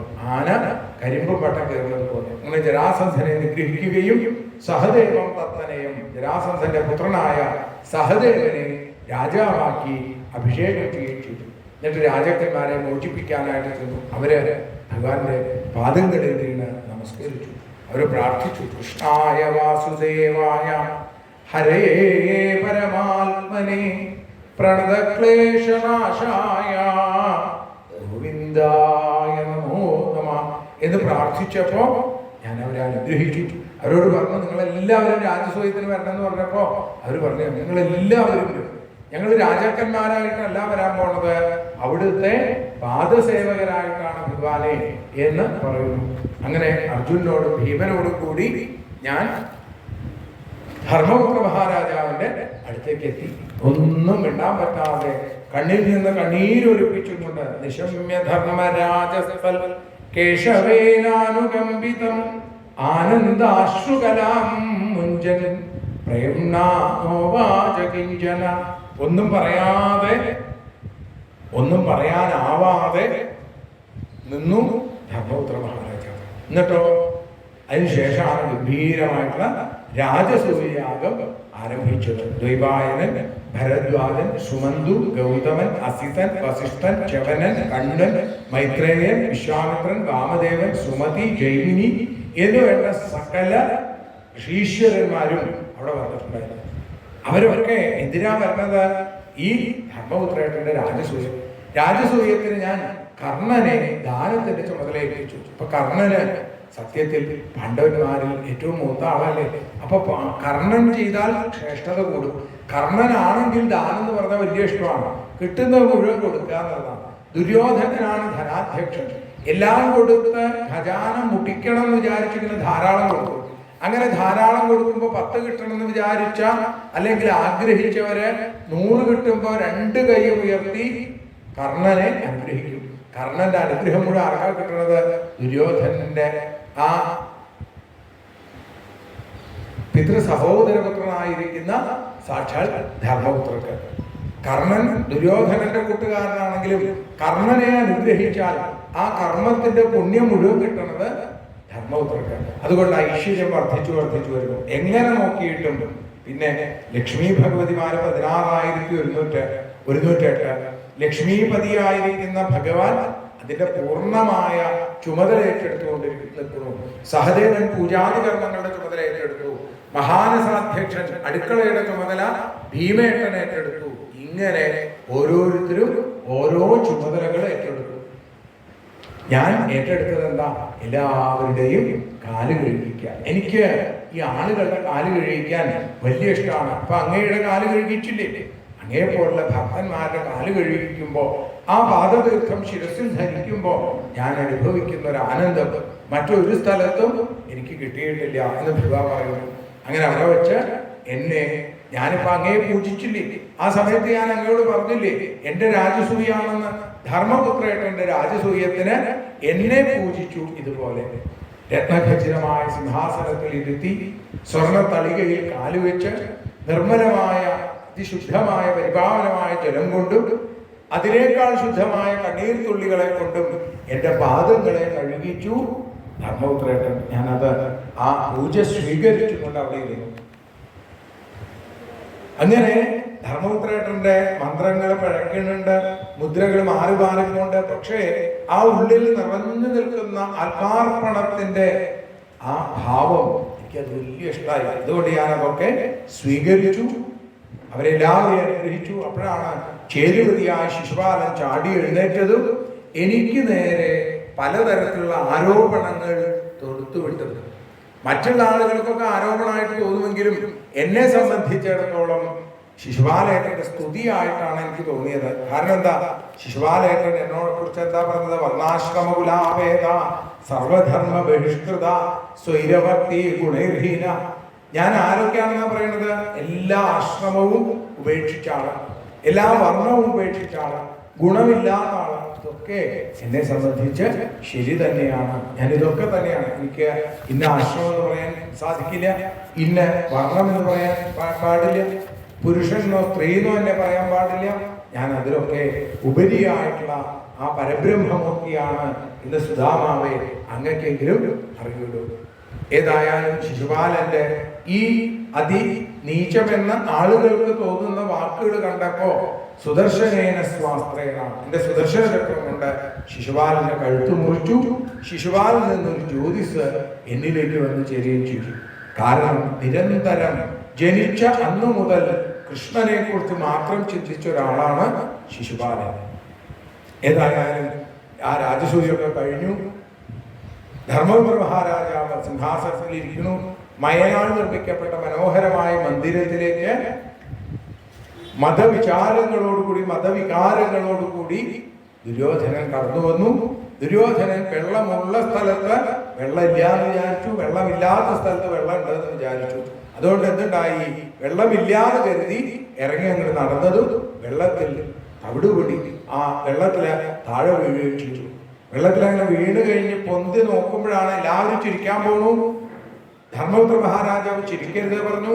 ഞാൻ എല്ലാവരോടും ചിരിക്കാനായിട്ട് നിർദ്ദേശം കൊടുത്തു. എല്ലാവരും ചിരിച്ചു. പ്രത്യേകിച്ച് ദ്രൗപദിയും ഭീമസേനയും ചിരിച്ചു. അത് ഈ ദുര്യോധനന് ഒട്ടും ഇഷ്ടപ്പെട്ടില്ല. അത് കുരുക്ഷേത്ര യുദ്ധത്തിനുള്ള വിത്ത് വിതയ്ക്കലായി ഞാൻ കുരുവിനെ വെള്ളത്തിൽ മുക്കിയെടുത്തു. കുരു വെള്ളത്തിൽ വീണ് കഴിഞ്ഞാൽ പെട്ടെന്ന് മുളയ്ക്കില്ലേ? കുരുവംശത്തിലെ പ്രധാനിയായ ദുര്യോധനനെ ഞാൻ വെള്ളത്തിൽ മുക്കിയെടുത്തു എന്നും പറഞ്ഞു. അങ്ങനെ എത്ര കഥകളാണ് നമ്മുടെ ആ ഗുരുകുലവാസത്തിന് ശേഷം ഉണ്ടായത് എന്ന് ഭഗവാൻ തന്നെ പറയുന്നു. പിന്നീട് പറയുന്നു, ദന്തവക്രൻ, വിദൂരഥൻ തുടങ്ങിയവരെ നിഗ്രഹിച്ചത്, സാൽവനെ നിഗ്രഹിച്ചത്, സാൽവൻ നിർമ്മിച്ച അതിഭയങ്കരമായ സൗധത്തെ തകർത്തത്, ബെല്ലുലൻ എന്ന അസുരനെ നിഗ്രഹിച്ചത്, അത് ഏട്ടനാണ് ബെല്ലുവിനെ കൊന്നത്. ഏട്ടന്റെ തീർത്ഥാടന യാത്രക്കിടയിൽ ഇവിടെ മഹാഭാരത യുദ്ധം നടക്കുമ്പോൾ ഏട്ടൻ തീർത്ഥയാത്ര നടത്തി എന്നും പറഞ്ഞു. ഇങ്ങനെ ആ കഥയാംശ്ചക്രദുർഗാധാപൂർവ ആ ഗുരുകുലത്തിൽ വെച്ച് പറഞ്ഞ കഥകളൊക്കെ ഓരോന്ന് അല്ലെങ്കിൽ അനുഭവിച്ച ആ രംഗങ്ങളൊക്കെ അവർ പരസ്പരം ഇങ്ങനെ പങ്കുവെച്ചുകൊണ്ടേയിരുന്നു. അപ്പൊ ഭഗവാൻ ഈ കൂട്ടുകാരനെ എന്താ എപ്പോഴും വിളിക്കുന്നത്? ഹേ ബ്രഹ്മൻ, ഹേ വിദ്വൻ എന്നൊക്കെയാണ്. ബ്രഹ്മത്തെ അറിഞ്ഞവനാണ്, എന്നെ അറിഞ്ഞവനാണ് എന്നുള്ളതാണ്. അപ്പൊ കാട്ടിൽ പോയതും അവിടെ വെച്ച് വഴി തെറ്റിയതും മഴ കൊണ്ടതും രാത്രി കഴിഞ്ഞ് പിറ്റേന്ന പ്രഭാതത്തിൽ സന്ദീപനി എന്ന മഹർഷി ആ ഗുരുനാഥൻ വന്ന് നമ്മളെ അനുഗ്രഹിച്ചതൊക്കെയായിട്ടുള്ള കഥകള് സുധാമാവുമായി പങ്കുവെച്ചു ഭഗവാൻ. എന്നിട്ട് സുധാമാവിനോട് പറഞ്ഞു, അങ്ങ് എന്തെങ്കിലും ഒന്ന് ഇങ്ങോട്ട് പറയുക, എന്തെങ്കിലും. ഞാനിപ്പോ ഇത്രയും നേരമായിട്ട് കഥ പറഞ്ഞുകൊണ്ടിരിക്കണു, നിങ്ങള് ആ ഭഗവാൻ പറയാണ് അങ്ങ് എന്തെങ്കിലും തിരിച്ചു ഇങ്ങോട്ടൊന്ന് പറയണ്ടേ. ഇത് കേട്ടപ്പോ ബ്രാഹ്മണൻ പറഞ്ഞു, സുധാമാവ് പറഞ്ഞു, ഇതൊക്കെ അങ്ങയുടെ കേവലം മനുഷ്യനാട്യം മാത്രമാണ്. നിങ്ങൾക്ക് ഇതൊന്നുമില്ല. നിങ്ങൾക്ക് ഭാര്യയോ മക്കളോ കൂട്ടുകാരോ ബന്ധുക്കളോ ആരും തന്നെ ഇല്ല. അങ്ങയിൽ നിന്ന് അന്യമായി ഒന്നും തന്നെ ഇല്ല. എങ്കിലും അങ്ങനെ ലീലകൾ ആടുകളിലെ അതിൻ്റെ മുമ്പിൽ ഉപ്പുകൈകൾ മാത്രമേ ഉള്ളൂ. എനിക്ക് വേറെ ഒന്നും എനിക്ക് പറയാനില്ല എന്നിങ്ങനെ സുധാമാവ് പറഞ്ഞപ്പോ ഭഗവാൻ ആലോചിച്ചു. എന്നിട്ട് കൂട്ടുകാരോട് ചോദിച്ചു, കിമുപായനമാനീതം ബ്രഹ്മന്മേ ഭവതാഗൃഹ, അങ്ങയുടെ ഗൃഹത്തിൽ നിന്ന് എനിക്ക് എന്താണ് കൊണ്ടുവന്നത്? യഥാർത്ഥമായിട്ടുള്ള സ്നേഹമുള്ള ആളുകൾക്ക് ഇങ്ങനെയൊന്നും ചോദിക്കാൻ മടിയുണ്ടാവില്ല. നമ്മളൊക്കെ ചില ഫോർമാലിറ്റി കാണിക്കുമ്പോഴാണ് നമുക്ക് ഉള്ളിൽ കിട്ടിയാൽ കൊള്ളാന്നുണ്ടെങ്കിൽ നമ്മൾ ചോദിക്കില്ല. കൂട്ടുകാർ വരുമ്പോൾ എനിക്ക് എന്താ കൊണ്ടുവന്നതെന്ന്. ഭഗവാന് പ്രിയപ്പെട്ട ആളാണ് സുധാമാവ്. അതുകൊണ്ടാണ് ഹേ ബ്രഹ്മൻ കിമുപായനമാനീതം, എന്താണ് അങ്ങ് എനിക്ക് കൊണ്ടുവന്നത്? ഇത് പറഞ്ഞു കഴിഞ്ഞിട്ട് എന്തുകൊണ്ടാണ് സുധാമാവിന്റെ കയ്യിൽ നിന്ന് ഞാൻ ഇത് വാങ്ങുന്നത് എന്ന് ലോകത്തിന് അറിയാൻ വേണ്ടി ഭഗവാൻ പറഞ്ഞു, പത്രം പുഷ്പം ഫലം തോയം യോ മേ ഭക്തിയാ പ്രയച്ഛതി. എന്താണോ എനിക്ക് ഭക്തിയോടുകൂടി തരുന്നത്, അത് ഇലയാവട്ടെ, കായാവട്ടെ, ഒരു തുള്ളി വെള്ളമാവട്ടെ, പൂവാവട്ടെ, എന്തു വേണമെങ്കിൽ എനിക്ക് തന്നോളൂ, ഭക്തിയോടുകൂടി തന്നാൽ ഞാൻ സ്വീകരിക്കാം. ഇതിങ്ങനെ കേൾക്കുന്നവരെ തൻ്റെ കയ്യിലുള്ള ആ അവിൽക്കിഴി ഭഗവാന്റെ കയ്യിൽ കൊടുക്കണം എന്ന് വിചാരിച്ചിങ്ങനെ കയ്യിൽ ഇങ്ങനെ ചേർത്ത് വെച്ച് വെച്ചാ ഇപ്പൊ ഭഗവാൻ എന്താ പറയണത്? യോമേ ഭക്തിയാ പ്രയച്ഛതി, എനിക്ക് ഭക്തിയോടുകൂടി തന്നോളൂ. ഭക്തി താനാണോ തീരുമാനിക്കേണ്ടത്? ഭഗവാനാണോ തീരുമാനിക്കേണ്ടത്? ഇതാണ് ഭഗവൻ ഭക്തന്റെ ഉത്തമമായിട്ടുള്ള ലക്ഷണം. നമ്മളൊക്കെ ആണെങ്കിൽ ഞാൻ ഭക്തനാണ് എന്ന് കാണിക്കാൻ വേണ്ടിയിട്ടെങ്കിലും എന്തെങ്കിലുമൊക്കെ കാണിക്കും, ഇല്ലേ? കണ്ണുകളൊക്കെ അടച്ച് ഭക്തിയോടുകൂടി തരണു. എവിടെ ഭക്തി? കണ്ണടച്ചു കഴിഞ്ഞാൽ ഒന്നും കാണുന്നില്ല. ദേവഭൂതി പറഞ്ഞതുപോലെ വല്ലാത്തൊരു അന്ധകാരം മാത്രമേ ഉള്ളൂ. എങ്കിലും നമ്മൾ മറ്റുള്ളവരൊക്കെ കാണിക്കുന്ന പോലെ കണ്ണടച്ച് ഭക്തിയോടുകൂടി എന്നുള്ള രീതിയിലൊക്കെ കൊടുക്കും. പക്ഷേ ഇവിടെ സുധാമാവിന് കൊടുക്കാൻ സാധിച്ചില്ല. തല താഴ്ത്തിയിരിക്കുന്ന ആ സുധാമാവിന്റെ കയ്യിൽ നിന്ന് സ്വയം ജഹാര കിമിതമിതി പൃഥുക കണ്ടുല. ഭഗവാൻ ഓരോ സന്ദർഭത്തിലും ഓരോരുത്തരിൽ നിന്നും ഓരോന്ന് വാങ്ങിയിട്ടില്ല. പത്രം പാഞ്ചാലിയുടെ അക്ഷയപാത്രത്തിലെ ആ ചീരയില, പുഷ്പം ഗജേന്ദ്രന്റെ താമരപ്പൂവ്, ഫലം ശബരി കടിച്ചു നോക്കി മാധുര്യമുണ്ടോ നോക്കി ശ്രീരാമന് കൊടുക്കുന്ന ഫലം, അതേപോലെ തോയം സാക്ഷാൽ ബലി മഹാബലിയായി മാറിയ വാമനാവതാരത്തിൽ ഭഗവാൻ സമർപ്പിക്കുന്ന ഒരു തുള്ളി വെള്ളം. ഇത് എന്താണെങ്കിലും ഞാൻ സ്വീകരിക്കുന്നു പറഞ്ഞ ഭഗവാൻ സുധാമാവ് കൊടുക്കാൻ മടിച്ചു നിന്നപ്പോ ഭഗവാൻ അത് തട്ടിപ്പറിച്ചെടുത്തു എന്നാണ്. സ്വയം ജഹാര കിമിതമിതി പൃഥുക തണ്ടുലാം. എന്താണിത് എന്ന് പറയലല്ല, തട്ടിപ്പറിച്ചെടുക്കലും ഒരേ സമയം കഴിഞ്ഞു എന്നാണ്. സുധാമാവിന് അതിലേക്കൊന്ന് നോക്കാൻ പോലും ഭയമായി, അല്ലെങ്കിൽ അതിനുള്ള ഒരു നമ്മൾ പറയില്ലേ ഉള്ളിലൊരു ലജ്ജ വന്നു. അതുകൊണ്ടാണ് കൊടുക്കാതിരുന്നത്. പക്ഷേ ഭഗവാൻ തട്ടിപ്പറിച്ചെടുത്തു. അത് ഗോപികമാരുടെ പാലായാലും ഹിരണ്യകശിപുവിന്റെ മാറിലെ ചോരയായാലും ഒരേപോലെ തട്ടിപ്പറിച്ചെടുക്കുന്ന ഭഗവാന് തൻ്റെ കൂട്ടുകാരന്റെ കയ്യിൽ നിന്ന് ആ 4 പിടി അവര് തട്ടിപ്പറിച്ചെടുക്കാൻ ഒരു മടിയും ഉണ്ടായില്ല എന്നാണ്. പ്രാഭൃതത്തെയെടുത്തഴിച്ചൊരു മുഷ്ടിയഷ്ടി കഴിച്ചുടൻ പ്രചുരതരരുചിതനു പുരുരസമുടയ മാധവ മഞ്ജസ മന്ദമൻകൊടു പിന്നെയും ധൃതമുഷ്ടിയായ ദശാന്തരേ മതിയിലതിഭയമുടയ മലമകളാശു ചെന്നു വിലക്കിനാൽ താവശ്രീജ ഗൃഹേ ഹസ്തം. രുക്മിണി വന്ന് കൈവ കയറിപ്പിടിച്ചു. എന്താ രുക്മിണി സമ്മതിക്കാതിരുന്നത് എന്നാണെങ്കിൽ സജ്ജനങ്ങൾ പറയാണ്, മാറത്തുമ്മയോടു ചേർത്തു ഗാഠം ഉണർന്നു. തന്റെ കൂട്ടുകാരനെ മാറോട് ചേർത്ത് പിടിച്ച ഭഗവാനെ കണ്ടപ്പോ രുക്മിണിക്ക് മനസ്സിലായി എന്താണോ രുക്മിണിയുടെ സ്ഥാനം, ആ സ്ഥാനത്തേക്കാണ് തന്റെ കൂട്ടുകാരനെ ഭഗവാൻ എത്തിച്ചേക്കുന്നത്. രുക്മിണി എവിടെ ഇരിക്കുന്നത്? ഭഗവാന്റെ തിരുമാറിലാണ് ലക്ഷ്മിയുടെ സ്ഥാനം. അപ്പോ അതേപോലെ രുക്മിണിക്ക് എന്തൊക്കെയുണ്ടോ അത് മുഴുവൻ രുക്മിണി തന്റെ പ്രിയപ്പെട്ട ഭർത്താവിന്റെ ഭക്തന് പകർന്നു നൽകി, അല്ലെങ്കിൽ തന്റെ ഭക്തന് പകർന്നു നൽകി. ഇറങ്ങിപ്പോരും നേരം ആ ലക്ഷ്മി ഭഗവതി സുധാമാവതിയുടെ ശിരസിൽ കൈവച്ച് അനുഗ്രഹിച്ച് ദീർഘസുമംഗലീഭ എന്ന് പറഞ്ഞ് പോരിട്ടിട്ട്.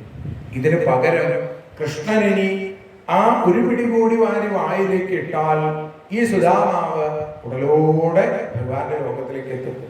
ഈ സുദാമ പത്നി വിധവയായിട്ട് കഴിയേണ്ടി വരും. അതൊരു കാര്യം.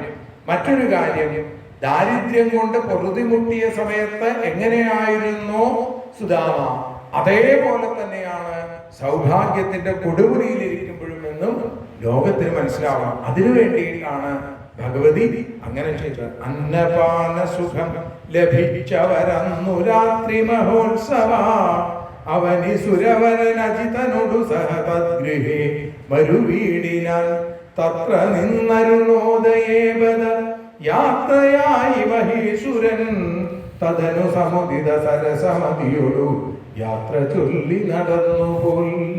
രുക്മിണിയോടും ഭഗവാനോടും യാത്ര പറഞ്ഞ് സുദാമാവ് തിരിച്ചു വരും. എന്താ സുദാമാവ് വിചാരിക്കുന്നത്? അന്തണൻ വഴി ചിന്ത ചെയ്തു ഹന്ത ഹന്ത മഹാസുഖം അഖിലപതിയുടെ കരുണ ശിവ ശിവ സരസചാരു മനോഹരം കൃഷ്ണനോടൊരുമിച്ചു തന്നെ രമിച്ചു ഞാനിഹ രാത്രിയിൽ കൃതമിതമൻ അനവധി സുഹൃതമിതു മമ കാരണം സുഖപൂരണം അരുതു ധനരുചി മനസ്സി മനുജനത്തിനെന്നു നിനച്ചു. ഭഗവാൻ കുറ്റപ്പെടുത്തി. അതുകൊണ്ടാണ് എനിക്ക് ചോദിക്കാതിരിക്കാൻ സാധിച്ചത്. ഏതായാലും ഭഗവാൻ തരാത്തത് വലിയ ഭാഗ്യമാണ് എന്ന് അദ്ദേഹം കുറ്റപ്പെടുത്തി. ഇങ്ങനെ വിചാരിക്കാറാവലാണ് യഥാർത്ഥമായിട്ടുള്ള ഭക്തി. അത് സുദാമാവിനുണ്ട് എന്നാണ്. നമുക്ക് അങ്ങനെ ഭക്തിയില്ല. നമ്മുടെ ഭക്തി സകാമ ഭക്തിയാണ്. എന്തൊക്കെയോ ഭഗവാനോട് മോഹിച്ചും കൊണ്ടുള്ള ഒരു ഭക്തി, ഭഗവാനിൽ നിന്ന് എന്തെങ്കിലും കിട്ടണം എന്ന് ആഗ്രഹിച്ചുകൊണ്ടുള്ള ഭക്തി. അങ്ങനെയുള്ള ഒരു ഭക്തിയല്ല ആ സുദാമാവിനുള്ളത്. അങ്ങനെ സുദാമാവ് തൻ്റെ പത്നിയെക്കുറിച്ചും തൻ്റെ ആ ചെറു ഗൃഹത്തെക്കുറിച്ചൊക്കെ ചിന്തിച്ച് നടന്നു വരുമ്പോഴാണ് വിപ്രനിങ്ങനെ ചിന്ത ചെയ്തു നടന്നു ചെന്നത് ശാന്തരെ വിവിധ മണിമയ കനകപുരമരമഗ്രശ്രീവനെ ദൃഷ്ടവാൻ അങ്കണം മണിഗോപുരങ്ങളും ഉന്നതാലയജാലവും അമരവനപുര സദൃശമനവധി വാപികൂപതടാകവും. അതിമനോഹരമായിട്ടുള്ള ആ ഉദ്യാനങ്ങള്, അതേപോലെ തടാകങ്ങള്, കിണറുകള്, അതേപോലെ നിരവധി ഉപരി വിന്യസ്തം നിരവധി നിലകളുള്ള മണിമാളികകള് ഒക്കെ കണ്ടപ്പോ സുദാമാവ് വിചാരിച്ചു, ആരുടെ മണിമന്ദിരം മമ മുന്നിലിങ്ങനെ കാണുന്നതും അഖിലപതിയുടെ ഭവനമതിലിഹ പിന്നെയും ബദവന്നിതോ. ഞാനിതാ ദ്വാരകയിലേക്ക് വീണ്ടും വന്നു. അല്ലയൊരു നല്ല സുന്ദരി മെല്ലെ മെല്ലെ വരുന്നതും അമലമണിഗണവസനവലയ വിഭൂഷയാമിവളാരഹോ ഹന്ത ഹന്ത മദീയ ഭാര്യ വരുന്ന മൂലമിതെന്തുവാൻ അഖിലപതി പുനരചിത ചരിതമറിഞ്ഞു ഞാനിഹ സാമ്പ്രതം ഏകമുഷ്ടി മുദൈവമൽ പൃഥുകം ഭുജിച്ചതു കാരണം ഏവമനവധി ധനുജരിപുമമ വിഭവശതമിഹ നൽകിനാൻ. എനിക്ക് ഭഗവാൻ ഇതൊക്കെ തന്നിരിക്കുന്നു. ആ രുക്മിണീ സദൃശമായ രൂപഭാവങ്ങളോടുകൂടി വിപ്രപത്നിയായിരിക്കുന്ന ആ സുദാമാപത്നി ഇങ്ങനെ വന്ന് എന്താ ആദ്യം തന്നെ ചെയ്തത്? മീലിതാക്ഷമൽ ബുദ്ധ്യാ മനസാ പരിഷസ്വചേ. തന്റെ ഭർത്താവിനെ മനസ്സുകൊണ്ട് കെട്ടിപ്പിടിച്ചു എന്നാണ്. അത് ഭക്തിയുടെ ആലിംഗനമാണ്, സ്നേഹത്തിന്റെ ആലിംഗനമാണ്, നിഷ്കാമ പ്രേമത്തിന്റെ ആലിംഗനമാണ്. അതിൽ കാമനയുടെ ഒരു കണിക പോലും ഇല്ല. കാർമേഘവർണ്ണന്റെ കാരുണ്യം മനസ്സിലാക്കിയ ആ പെൺകുട്ടി തന്റെ ഭർത്താവിനെ ആ ഭഗവാൻ തന്നെയായി കണ്ടുകൊണ്ട് ഗാഠഗാഠുണർന്നു. ഭഗവാന്റെ അനുഗ്രഹം ഇതിനെ മനസ്സിലായി. മാധവായ നമോസ്തുതേ ഗുണശാലിനേ വനമാലിനേ മനുജ സുഖകരതനുജ മദഹര മാനിനെ ഭണിഷായിനെ ശാന്തനായ കുചേലഭൂസുരൻ ഏവമാദിവിചിന്തയാ ശരണമിഹ മമ സകലപതിയുടെ കരുണയെന്നു മുറച്ചുടൻ തസ്യൈവ മേ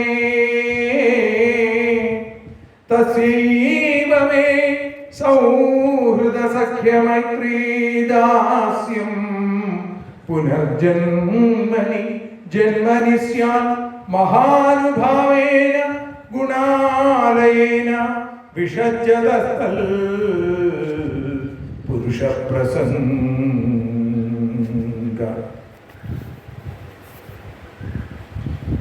സുധാമാപത്നി ഭഗവാന്റെ സ്വരൂപമായി തന്റെ മുമ്പിലേക്ക് എത്തിയ തന്റെ പ്രിയപ്പെട്ട ഭർത്താവിന്റെ പാദങ്ങളിൽ വീണ് നമസ്കരിച്ച് ആ ഗൃഹത്തിലേക്ക് ഇങ്ങനെ കൂട്ടിക്കൊണ്ടുപോയി. മന്ദിരത്തിനകത്തു കഥ ഭാര്യയാ സഹസാദനം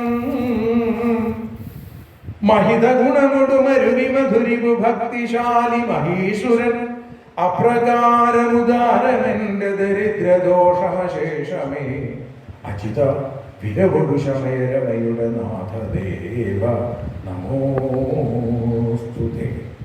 ഇല്ലയൊന്നിലും മോഹങ്ങളെങ്കിലും ഇല്ലൊന്നെനിക്കേകിനാൻ മാധവൻ ഇല്ലത്തമ്മയെന്നാശിച്ച പോലെ. സുധാമ വിചാരിക്കുന്നത് അതാണ്. ഈ സൗഭാഗ്യം മുഴുവൻ ഭഗവാൻ തന്നു, ഇനി ഇത് ഭഗവാൻ അതേപോലെ തിരിച്ചു കൊടുക്കണം. ഈ സൗഭാഗ്യത്തിന്റെ ആ അത്യുന്നതമായ പർവ്വത ശിഖരങ്ങളിലും ദാരിദ്ര്യത്തിന്റെ ആ അഗാധ തലങ്ങളിലും ഒരേപോലെ ഭഗവാനെ ആശ്രയിക്കാൻ സാധിച്ചു. എന്തേ ആഗ്രഹിക്കുന്നുള്ളൂ? തസ്വീവമേ, എന്തേ വേണ്ടു? സൗഹൃദ സഖ്യ മൈത്രീദാസ്യം പുനർജന്മനി ജന്മനി എന്നും അതുണ്ടാവണം. ഞാൻ കൊടുത്ത അവിലിനെ എത്ര കേമായിട്ടാണ് അവിടുന്ന് പറഞ്ഞത്. ഞാൻ ഇതുപോലെ ഒരു അവില് കഴിച്ചിട്ടില്ല എന്ന് പറഞ്ഞ്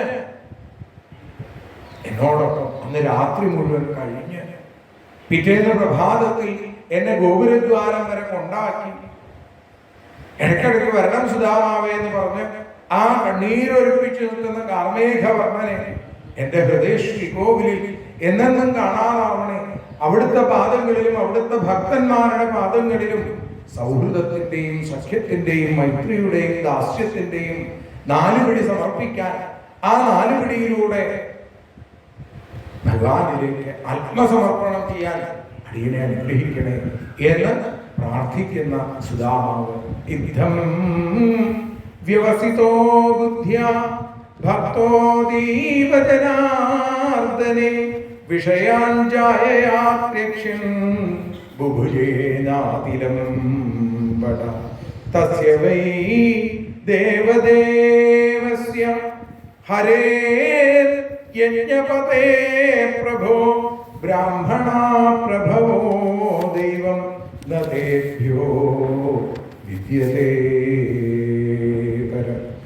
ഉണ്മാനില്ലാഞ്ഞൊരു നാളൊരു പിടിയവിലും കൊണ്ടു ചെന്നാൽ കുചേലൻ സമ്മാനിച്ചങ്ങിരുത്തി ത്രിഭുവന പെരുമാളാദരാൽ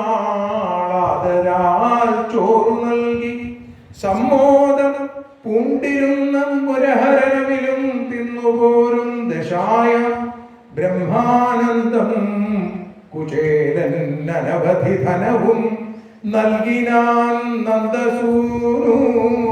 ബ്രഹ്മാനന്ദം കുചേലൻ അനവധി ധനവും നൽകിനാൻ നന്ദസൂനു. നൽകിനാൻ നന്ദസൂനു. ചോദിച്ചില്ല കുചേലൻ ഒന്നും അവിടുത്തോടെങ്കിലും നിന്മനം ഖേദം പൂണ്ടറിവാർന്ന പൂമകളുടൻ ചേർന്നു സുധാമാലയം മോദാലന്നു കൊടുത്തു. സർവസുഖ സമ്പത്തും വിശേഷാത്മതോന്മാദം കൊള്ളരുതെന്നു നീ സകരുണം ഭക്തിയും കേവലം വല്ലാതാർത്തി വരുത്ത നേരമൊരുവൻ നിസ്സീമ ഭക്തിയാദരം മല്ലാരെ തവ നാമമൊന്നു ചെറുതാം മട്ടിൽ സ്മരിച്ചാൽ മതി. ഇല്ലാ താമസമായവന്റെ ദുരിതം തീർന്നിടുവാൻ അഞ്ജനക്കല്ലിൽ കാൺമൊരു വേദതത്വം അവിടുന്നല്ലോ സദാ ബന്ധുവാ. ഹരേ കല്ലിൽ കാൺമൊരു വേദതത്വം അവിടുന്നല്ലോ. ഹരേ ഗുരുവായൂരപ്പ, ഹരേ ഗുരുവായൂരപ്പ.